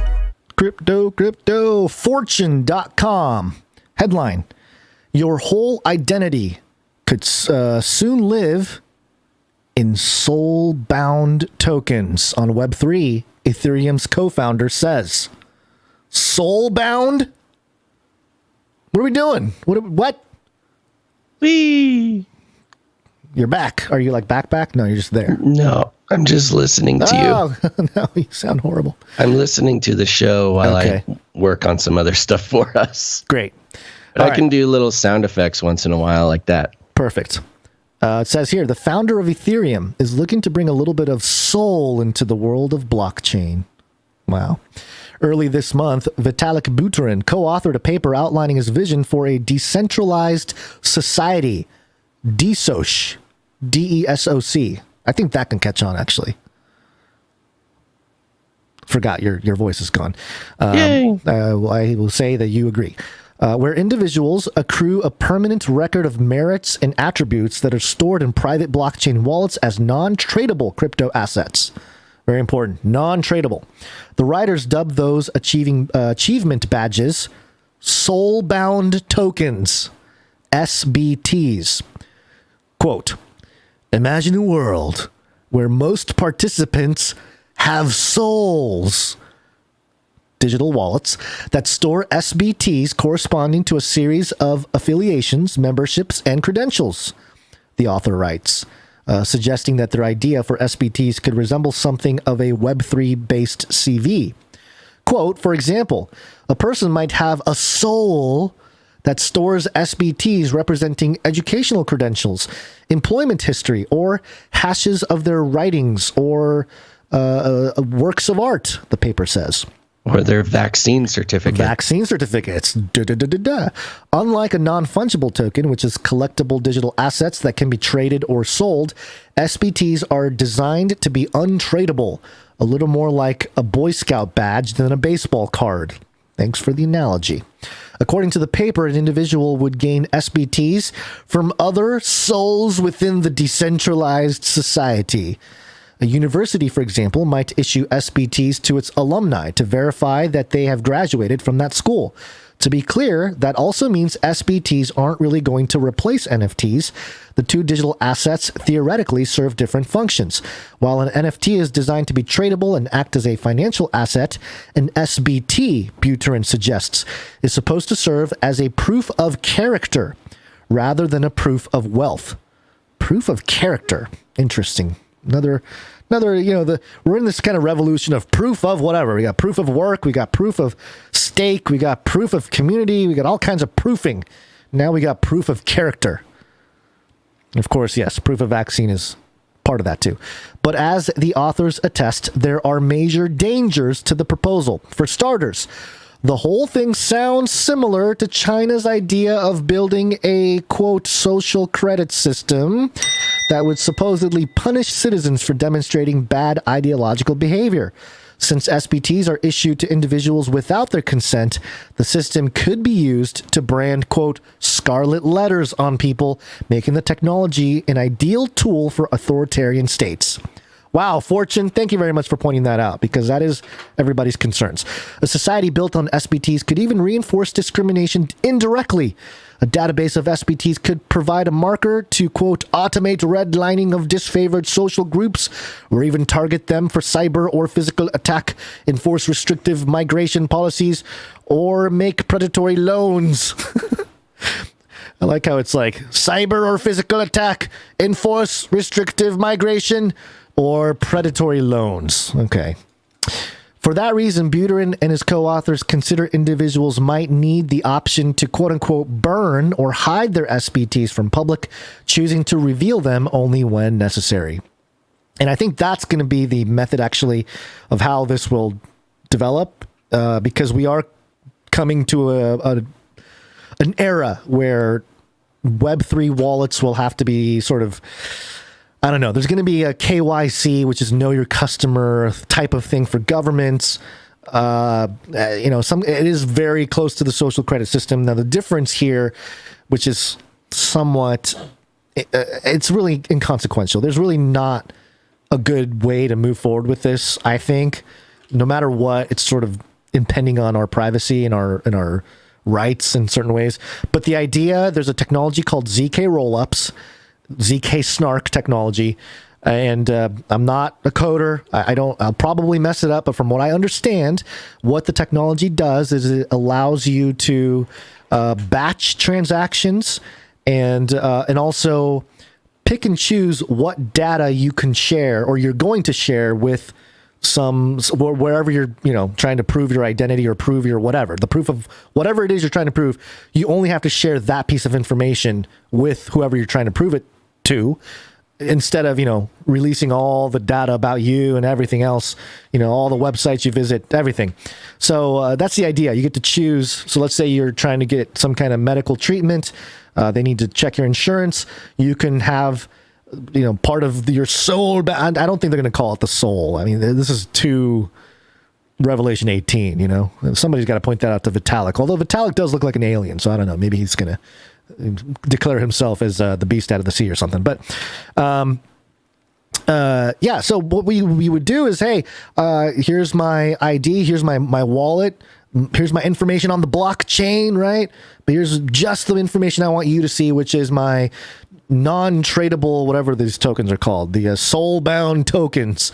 Here's my Soulbound token with my insurance company that proves that I'm part of this insurance, or whatever it may be. So that's kind of the world that is probably emerging out of this, which is not great. But just in terms of the marketing side, I don't know how many people are going to be stoked about, hey, you have your soul on your blockchain. Just doesn't work for me. Klaus is going to love it. We need a great reset. We must get everybody's soul on the blockchain. All right, one more story before we go to break. Artificial intelligence. This will set us up for the break, but the story is from IEEE, the spectrum.ieee.org. The IEEE is one of the... Yes, excuse me. Yes, lovely. I love it. Thank you. It's very cute. Hold on for 1 second, okay? All right. The IEEE is one of the earliest outlets that we reported or, just brought to the show in terms of podcasting and everything else. I think the very first episode we talked about the IEEE, that's Canary Cry Radio, way back in 2012. So it's an outlet that's been around for a while. And the headline is, World Builders Put Happy Face on Super Intelligent AI. The Future of Life Institute's contest counters today's dystopian doomscapes. Would you like to be part of the Future of Life Institute? Can you imagine introducing yourself to someone? Oh, what do you do? I work for the Future of Life Institute. What is this? What's that movie? Vanilla Sky? What was that company called? Ellie? LE nice or pull. something? What's that? It's a nice pull. Nice pull? Yeah. Vanilla Sky? Yeah. Tom Cruise movie? Yeah. Where you're like in a dream, but he's, it's like a company that promises you some kind of dream thing, but you're not sure if you're in a dream or if it's a simulation. Anyway, Here's what it says. One of the biggest challenges in a world-building competition that asks teams to imagine a positive future with super intelligent AI. Make it plausible. I love this. Make it plausible. That's the biggest challenge to overcome when you're talking about a positive future with super intelligent AI. The Future of Life Institute, a nonprofit that focuses on existential threats to humanity, organized a contest and is offering a hefty prize purse of up to $140,000 to be divided among multiple winners. Last week, FLI announced the 20 finalists from 144 entries. Interesting number. And the group will declare the winner on the 15th of June. The contest aims to counter the common dystopian narratives of artificial intelligence that becomes smarter than humans, escapes our control, and makes the world go to hell in one way or another. And it talks about Nick Bostrom and Stuart Russell and some of these people. Blade Runner, Westworld, Terminator, Matrixes, the whole deal. Anna Yelizarova, who's managing the contest and other projects at FLI, says she feels bombarded by images of dystopia in the media and says it makes her wonder what kind of effect that has on our worldview as a society, end quote. She sees the contest partly as a way to provide hopeful visions of the future. Quote, "We're not trying to push utopia," she says, noting that the worlds built for the contest are not perfect places with zero conflicts or struggles. Quote, "We're just trying to show futures that are not dystopian, so people have something to work towards," she says. The contest asked a lot of the teams who entered. They had to provide a timeline of events from now until 2045. Those of you who have been with us, the 2045 Immortality Initiative by a Russian billionaire, Dmitry Itskov.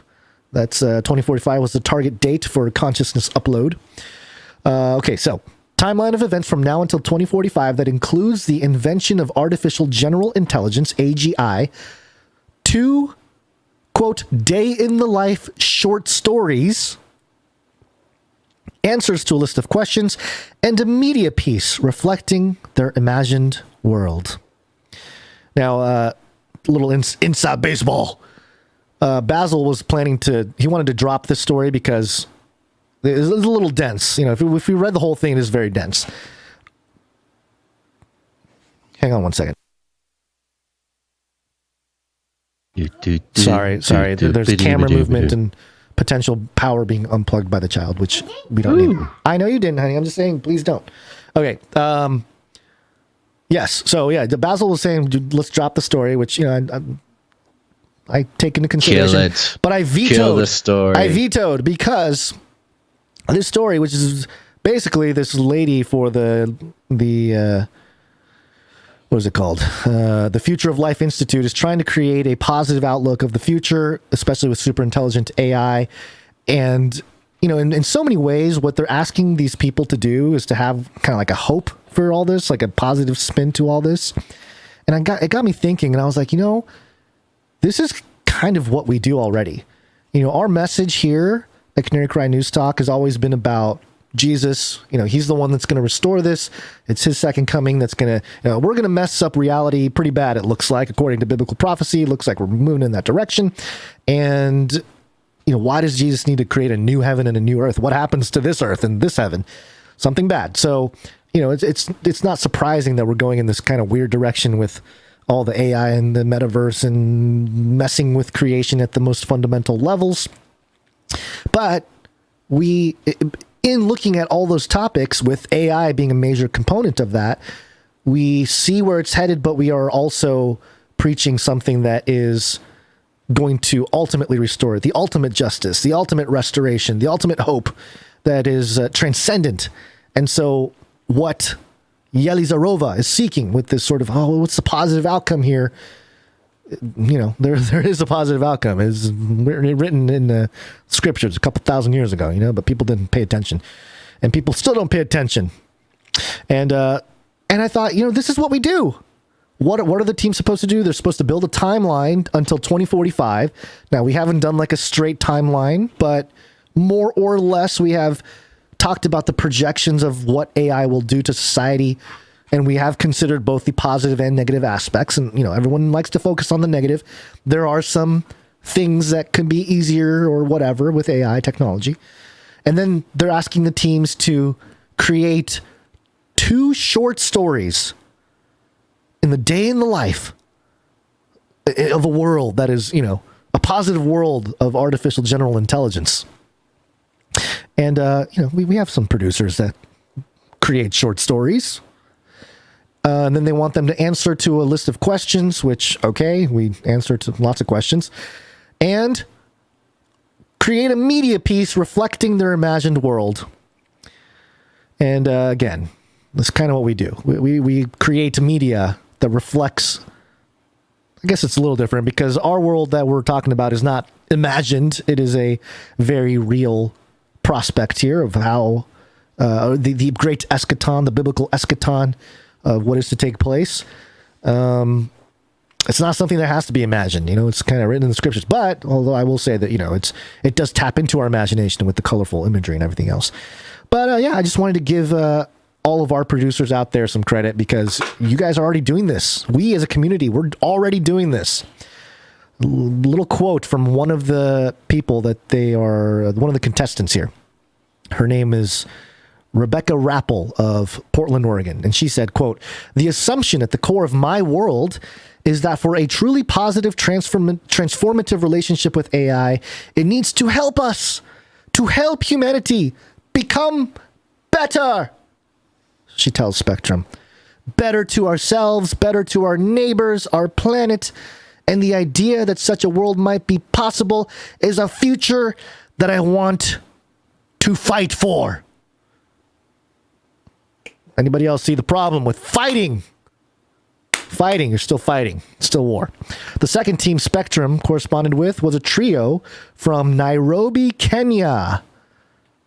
Afrofuturism, another topic that we've discussed quite a bit. And they get into some details. I won't get into all the stuff here. It's very dense.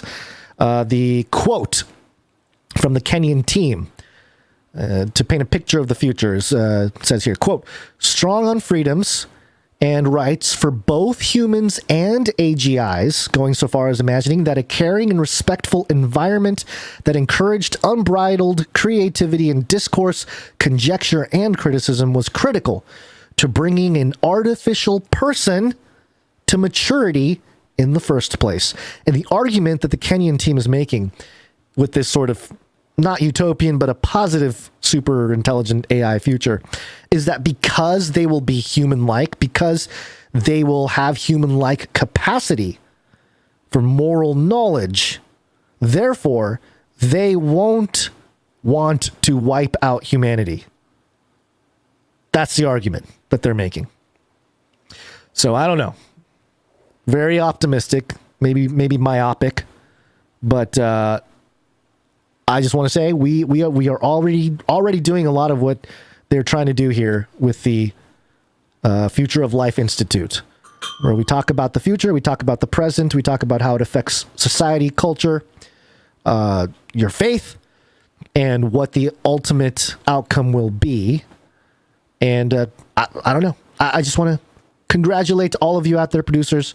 We have a unique situation here at Canary Cry News Talk, and I don't think we get the kind of attention, which we don't necessarily want the crazy attention that some of the other platforms get per se, but we're quietly chugging along over here, and I think it's important to say, hey, good job, everybody. All right, speaking of which, let's take a break. Thanks to people. It's break time! Come on, take a break. This is a break. Is Basil gonna break, or are you gone? You there? I break for producers, man. All right. I mean, you want me to give a scraggly pitch here? I'll give you a scraggly pitch, folks. even when I totally disappear from the program and sit here and drink tea and listen to Gonz do a show live. That's right, I'm one of you now. I'm a producer, baby. I finally made it. Then it reminds me how special it is that we're on the value for value model, which, as you already know, means we have no advertisements, no affiliate codes, no corporate money whatsoever. Get out of here, corporate money. We don't want you around here. That's right. No, we're entirely supported by producers, listeners, just like you, who realize that the world is set up in such a way that with almost all products in our life, whether they be media or physical products or services, the value of that product is dictated by some invisible force. Some might call it the invisible hand of the market. Some might call it the greed and profit motives of lizard people at the top of society.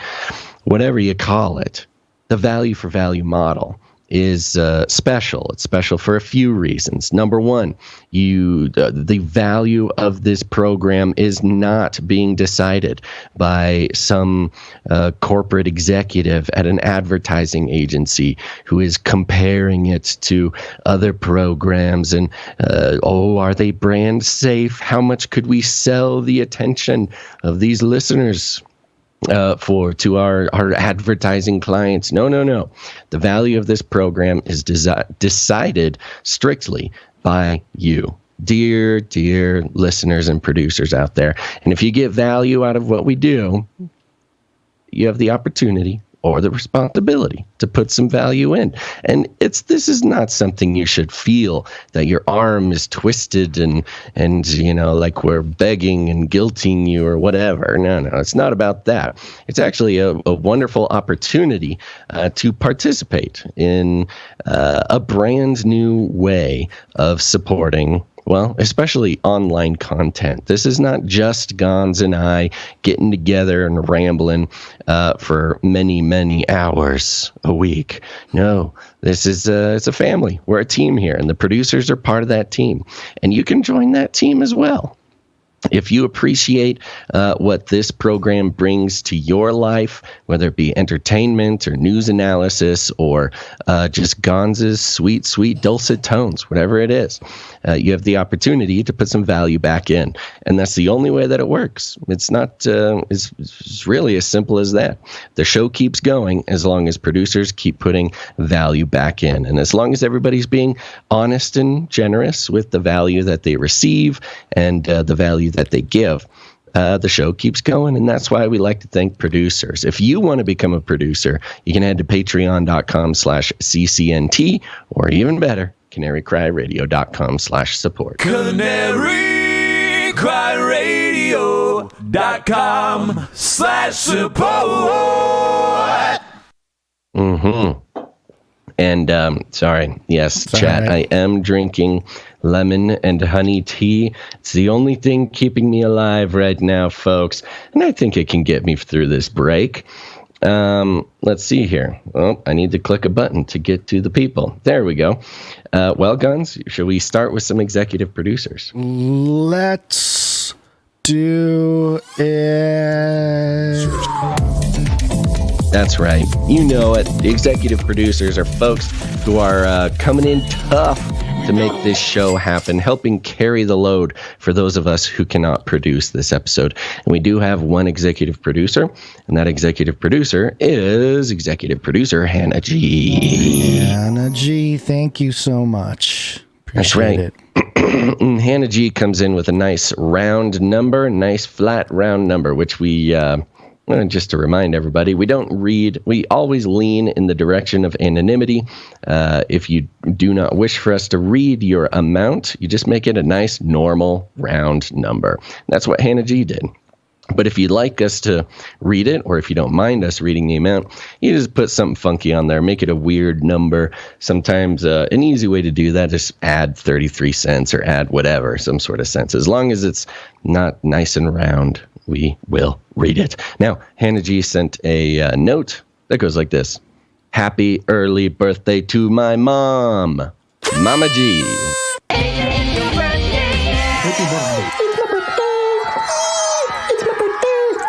birthday to me.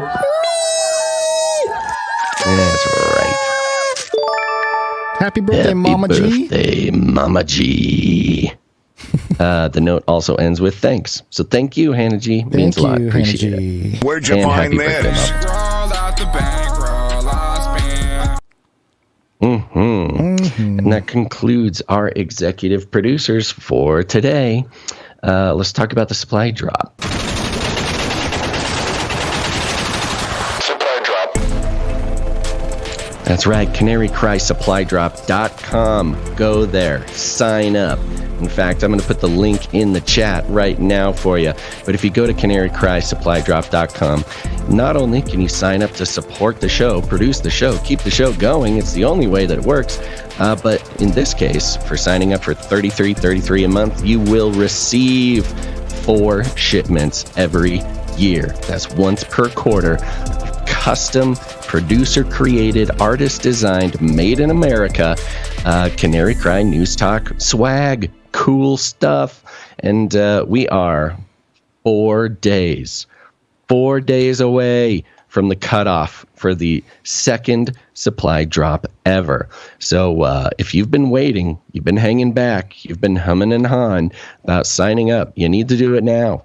Because on the 31st is the cutoff date for this quarter. And I made an exception or two last quarter just because there are some people who really wanted to get in. But we will not be doing that this quarter. So go to CanaryCry.Supply.com, sign up. Gonz, you got those pictures of some of the cool stuff this next supply drop are going to be. We got the apron here.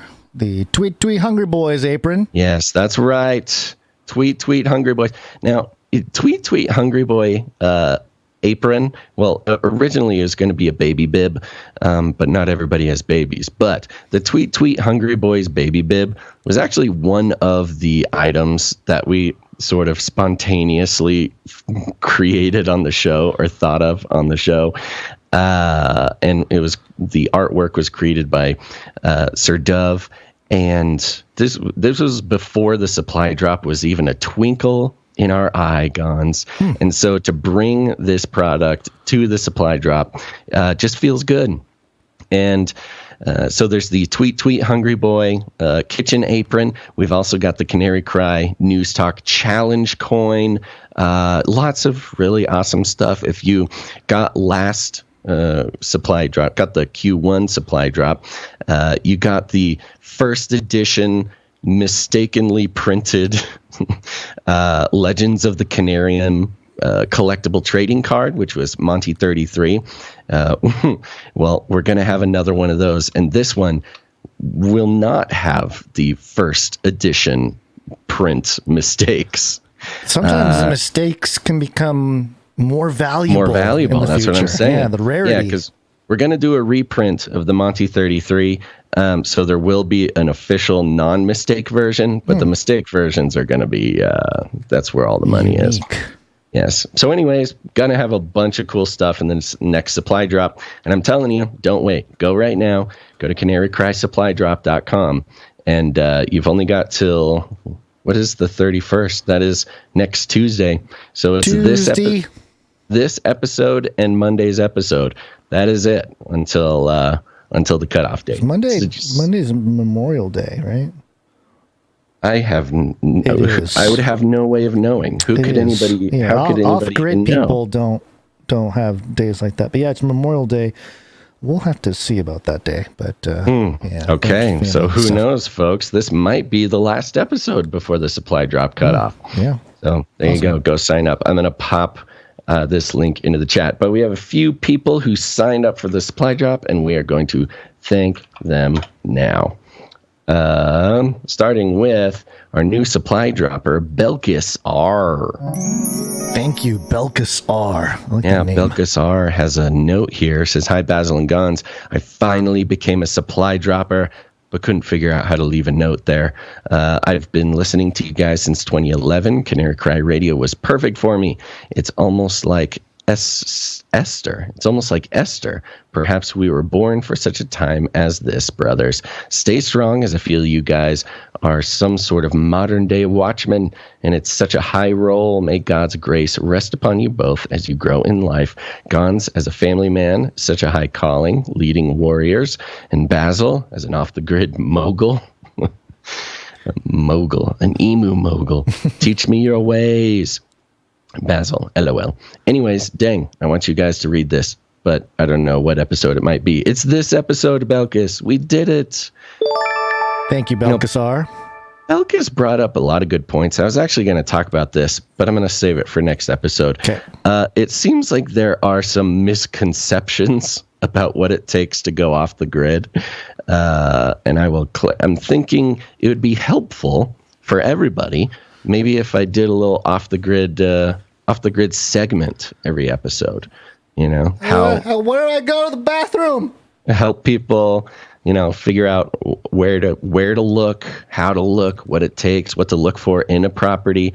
Because I'm telling you right now, there was some talking in the chat, and I've received a few emails about like how I must be super rich because going off the grid is super expensive. It's less expensive than buying a regular house in a neighborhood. So I will be going through that for everybody so they have a, you know, good idea of what it takes and what it looks like to get into it. Cool. Thank you, Belkis. Next up, we've got supply dropper Jonathan F. Thank you, Jonathan F. Mm-hmm. No notes, but he's on the list. Thank you very much, Jonathan F. And then, of course, this was an upgraded supply dropper, Sir JC, Night of the Techno Squatch. Thank you, Sir JC, Night of the Techno Squatch. Yeah. It sounds like Night of the Techno Squatch. He might become one of the factions. The decentralized factions that Millie was talking about, you know? That's what's going to happen. Each of our knights and dames are going to have their own little... Their squad. Yeah. All right, thank you very much. That's okay. Dento Bean in the chat says, you mostly need to be single to go off grid. Yeah, that's a big part of it, folks. I don't have any children. I don't need to be close to a school. I don't need to do that's a big part of it. Okay. There you go. Waiting for the supply drop. Waiting for the supply drop.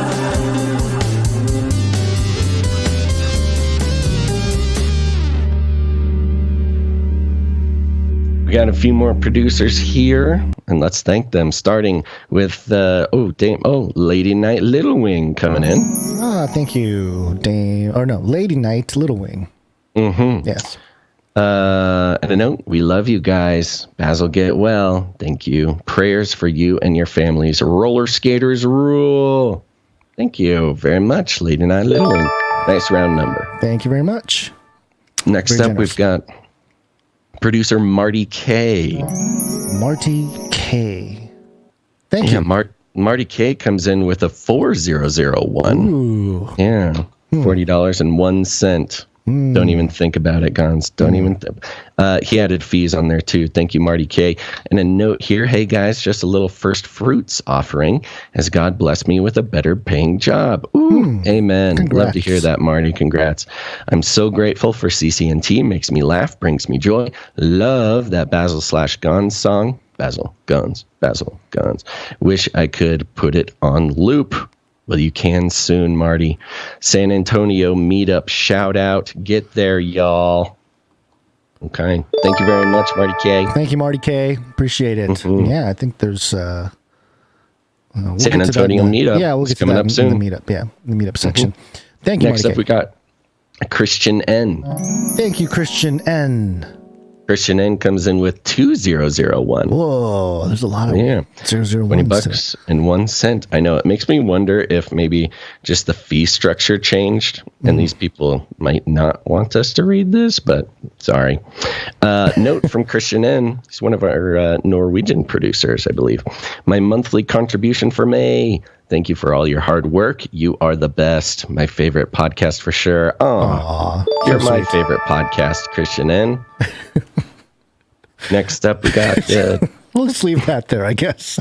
Yeah, it's fine. It's Call fine. He people gets a it. podcast. Is that insulting? Yeah, he's my favorite podcast. Okay. No, podcasts are better than people nowadays. Oh, okay. Next up, we got Jackie U on a 66 episode streak. Thank you, Jackie U. And 66, my goodness.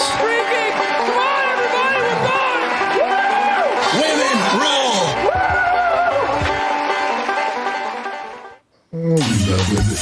11. I believe there's a 66 streak jingle. Oh, is she 60? Oh, she is. Yes. Yes, there is. Yes. Although, why is it not where it's supposed to be? Here it is. The time has come. Execute order 66. 66. Thank you, You've Jackie. done it, Jackie. You've executed Order 66. Yeah. And Jackie's streak is going. She came in with 1111 and a pocket full of threes and a note. I totally thought I did my producership. Am I too late for this? You're fine. You made it work. You made it happen. Order 66. Thank you very much, Jackie U. Next up is producer Morv on a 96 episode streak. 96. Wrong streak jingle. 96.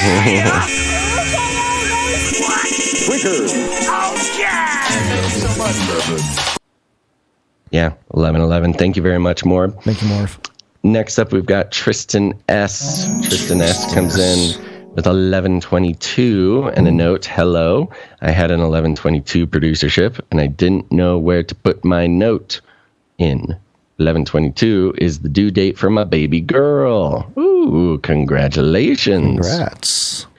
That's a long way from now. That must be a recent inception. It's maybe a couple months into the pregnancy. 6 months. Yeah, you're a couple months in. Congrats, Tristan. Congrats. It finishes. Man, Can I get a baby. Wednesday, my dudes jingle? Oh, on Friday, huh? Okay. There you go. It is Wednesday, my dudes. It is Wednesday, my dudes.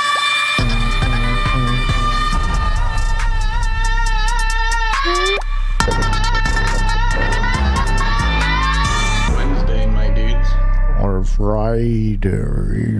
Yeah, that's interesting. I have no idea. Thank you very much, Tristan Thank S. you, Tristan Next S. up, Oh, we've 11, got real quick, 1122. A couple things. One is my wedding day. So good day. Also, the day JFK was shot. So, another good thing. Moving on. Oh, okay. Facts. Fun facts. Next up, we've got Sir JC Night of the Techno Squatch on 108 episode streak. Woo! Thank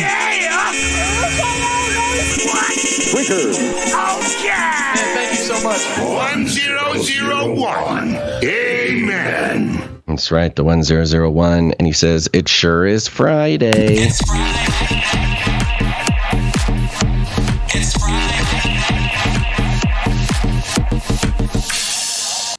Let's hope everyone is able to rest this weekend and continue the work of the gospel. Amen. Amen.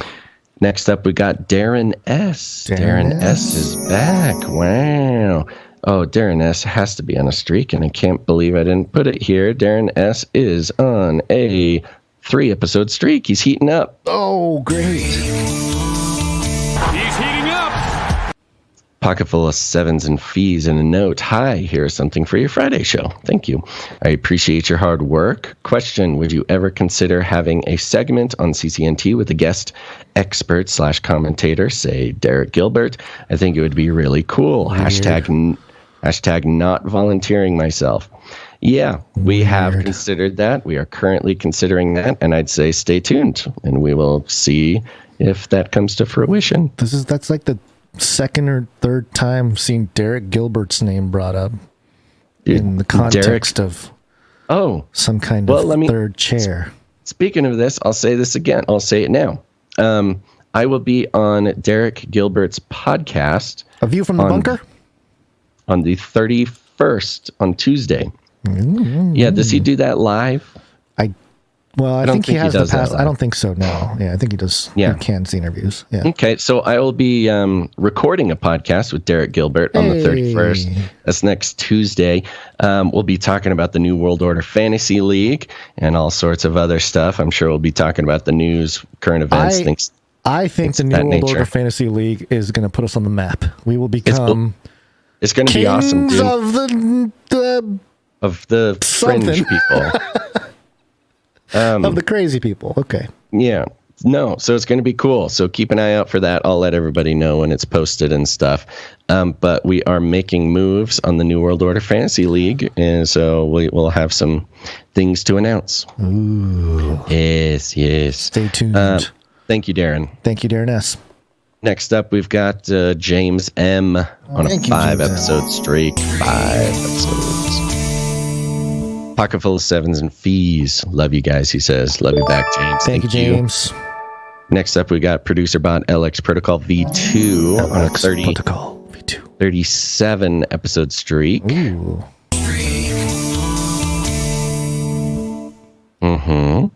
And a note. 7s and fees. Note says Friday. Is that Friday, Gonz? Friday. Okay, here, let's do it. It's Friday. There you go. We can keep playing with the Friday thing. I don't know. Sometimes it's a jingle, sometimes it's not. It's always a jingle. Friday, really great. I am praying for you both, as well as for my fellow Canarians. Best wishes. Thank you, LX Protocol V2. Okay. That concludes our list of producers who came in the amount of 777 or more, which entitles them to have a note read on the show. Got a few more people to thank, and we'll do that now, starting with Sir Casey the Shield Knight, 161 episodes in a row. Yes, they call him the street. Fast thing on 2 feet. The streak, Sir Casey. Thank you very much. 161. Here's the streak, Sir Scott Knight of Truth, 151. Yes, they call him the street. The Shadow Streak, Sir Scott, Night of Truth. Thank you very much. 151 rum, pineapple juice. Oh, can't sing that song, I'm realizing. Okay, Veronica D, Streak Sister. Veronica D, 126 episodes in a row. Oh, yeah.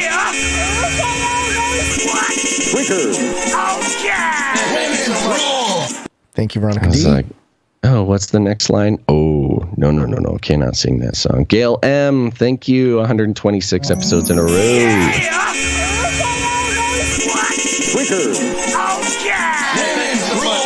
By the way, the Streak Sisters are almost to that 133 barrier, which they will become, as partners, the Streak. Yeah.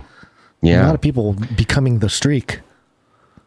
Here is Gail in the chat saying, I need your help with the Gail's Gratitude Grab Back, my dudes and dudettes. Please nominate honorees. How about if you have been honored, then maybe you can do the same for another honorary producer. Okay, so Gail is opening up. Yeah. Back where she's got all sorts of cool Canary themed stuff. It's okay. You're back. Where did I cut up? I don't know. It was after Gail. We got to nominate. Sorry. Nominate the people for the Gail's Gratitude Grab Bag. Okay. So keep an eye out. If you're out there, go ahead and nominate somebody. Email CanaryPeeps. That's Canary, Peeps, at yahoo.com. I believe, to nominate someone. All right. Excellent. Last but not least, we have producer Sir James Knight and Servant of the Lion of Judah, 93 episodes in a row. Thank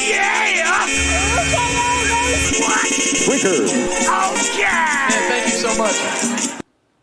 Thank you, there we go. Sir James. That concludes. It is concluded. Thank you all for your patronage. Shut up and take my money. Thank you for your patronage. Thank you for your patronage. Thank you for your patronage. Please leave a message after the tone. At the tone, please record your message. Leave a message. Beep. Message. You say it.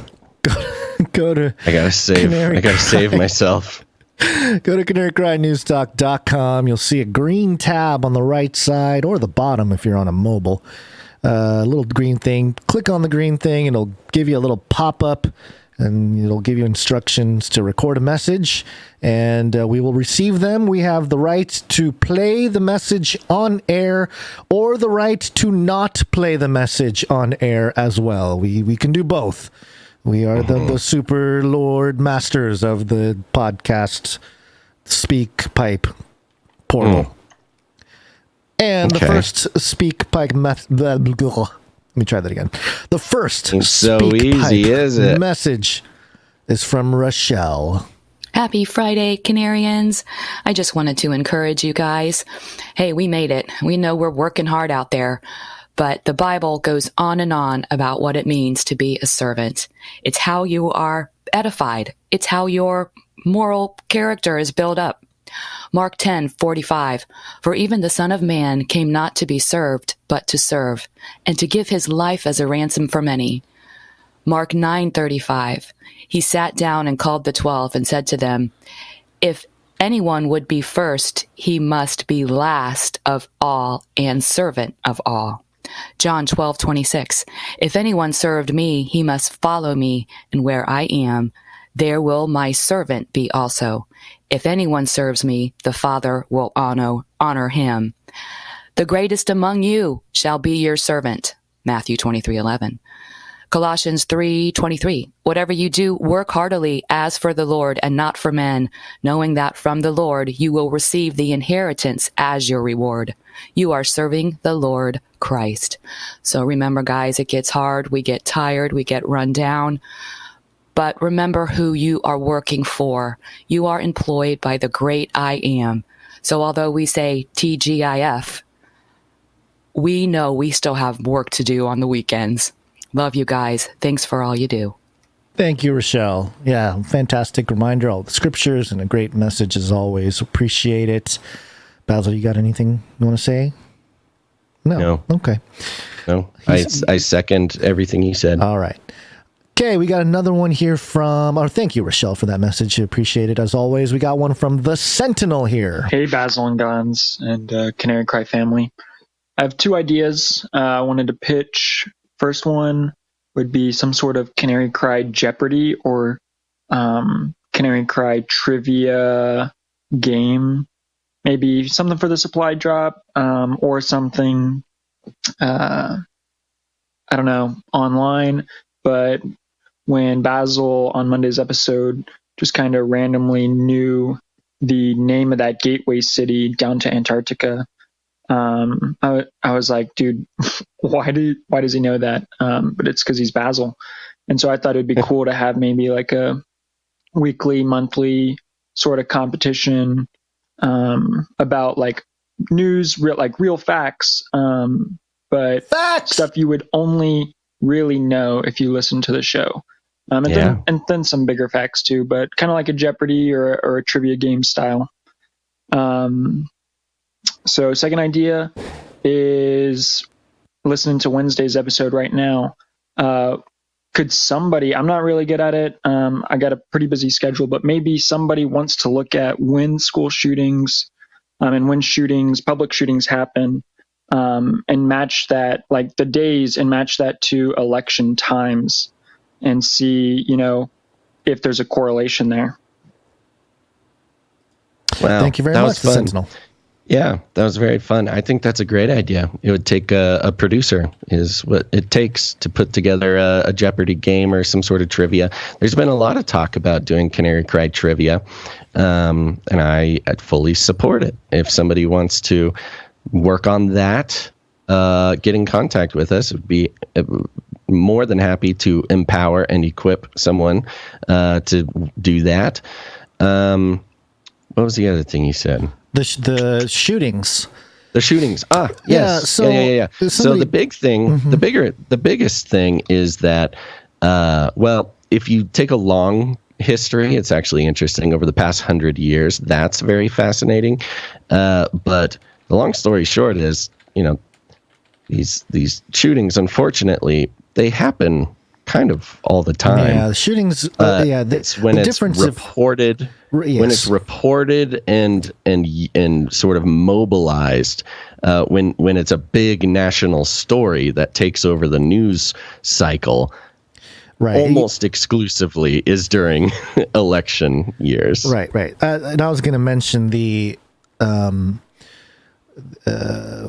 what was it? Not just the election year thing, but there's something else I was going to say that pertains to that, and I completely forgot. Good stuff. I have a list here. A difference between not just shootings but mass shootings. It's important to kind of distinguish mass shootings. And according to this list here on Wikipedia, so take it for what it's worth. We had obviously Uvalde. We also had Chicago, Illinois, May 19th. Laguna Woods, May 15th. Buffalo, New York, May 14th. I mean, it is a lot in May. There's a lot going on in May. But then you also have April 17th, Pittsburgh, Pennsylvania. April 16th, Columbia, South Carolina. April 12th, New York City, New York. April 3rd, Sacramento, California. February 19th. So, and then you look at 2021, which was not an election year, and you still have quite a bit of mass shootings.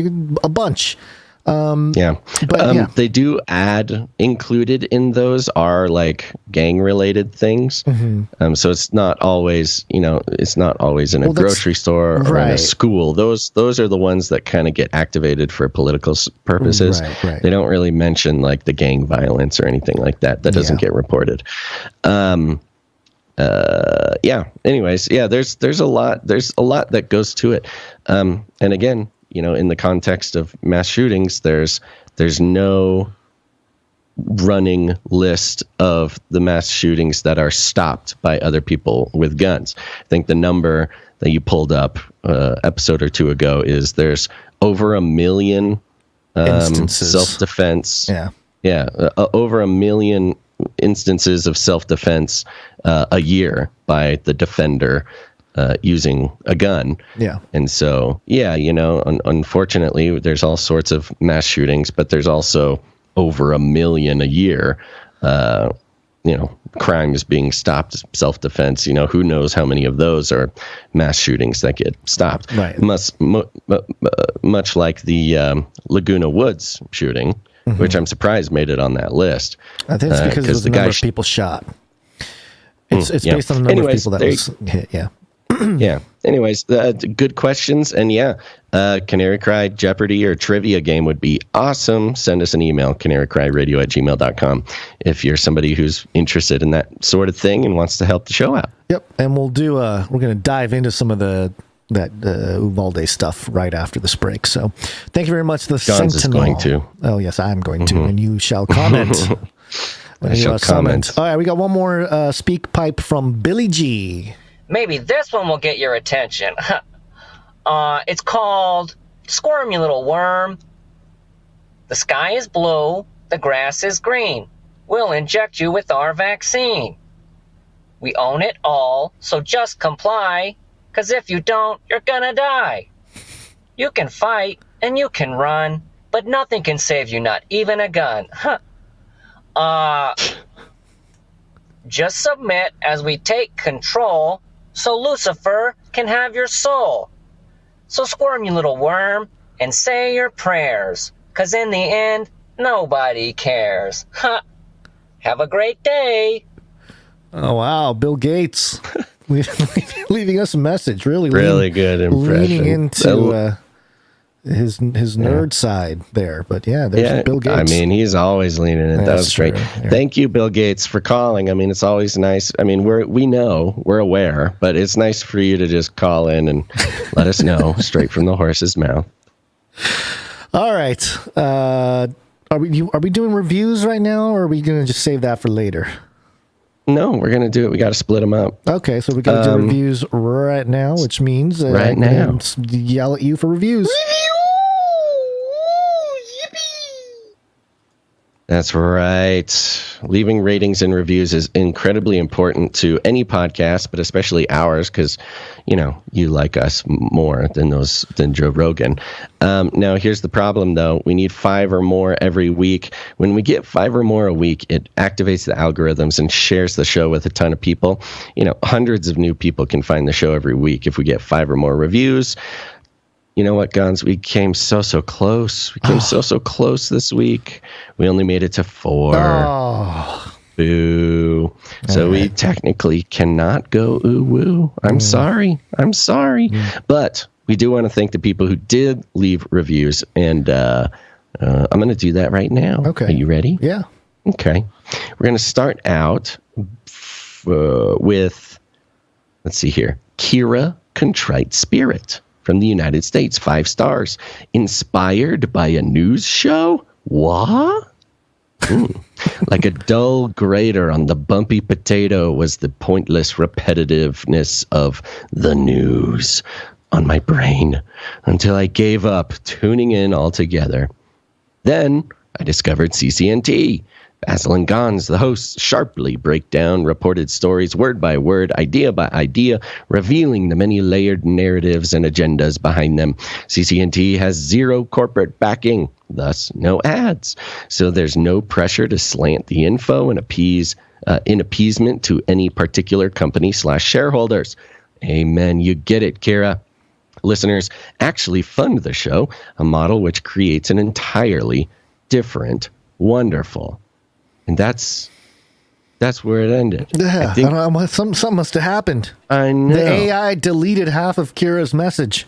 It seems like that possibly could have happened. I'm actually going to real quick hack the mainframe, see if I can get in there a little deeper. Hold on. Getting past the firewall. That's right. Dodging the Chinese hackers. Yep. Nope. That is it. That is. There you go. Thank you very much, Kira. Appreciate it, though. Appreciate it. We get the message. We understand. Then we have MWB Davis, 5 stars from the United States of America. Must listen for truth. Basil and Gonz guide us through today's daily news chaos, providing excellent deconstruction from a biblical perspective. Keep up the great work, CCNT. Thank you very much, MWB Davis. Thank you. And that's it for now. I'll read a couple more in the next break, or somebody will. But if you haven't done it yet, go leave a rating and a review on Apple Podcasts. You can do that by, going to Apple Podcasts and leaving a review. You get it. We're shooting for 5 every week, and we'll start counting now for next week. Or my grumpy uncle will be very upset. Ugly, horrible person. You must leave review on iTunes. And if you do not, you are ugly, horrible person. You bring shame to family. Ugly, horrible person. Yes. It's about time to wake up, so we are going to do that. And we are going to end our relationship with YouTube for this episode today. So if you are on the YouTubes there, about 100 of you, go find us. Go to CanaryCry.Party. Look for a place. There's a whole tab that says, where to watch. And so you can click on something that's not YouTube and find us somewhere else, whether it's Rumble or Odyssey or Twitch. Go find us somewhere else. So wake up. See you later. Yes, it's wake up time. Hey, yo, wake up. Okay, it's happening. Everybody stay calm. Everybody stay calm. What's the procedure? Go to Twitch, Rumble, Odyssey, Twitter, Facebook, whatever it is. You can find all those links at CanaryCry.Party as well. Too hot for YouTube. YouTube. Now you see me. Now you don't. All right.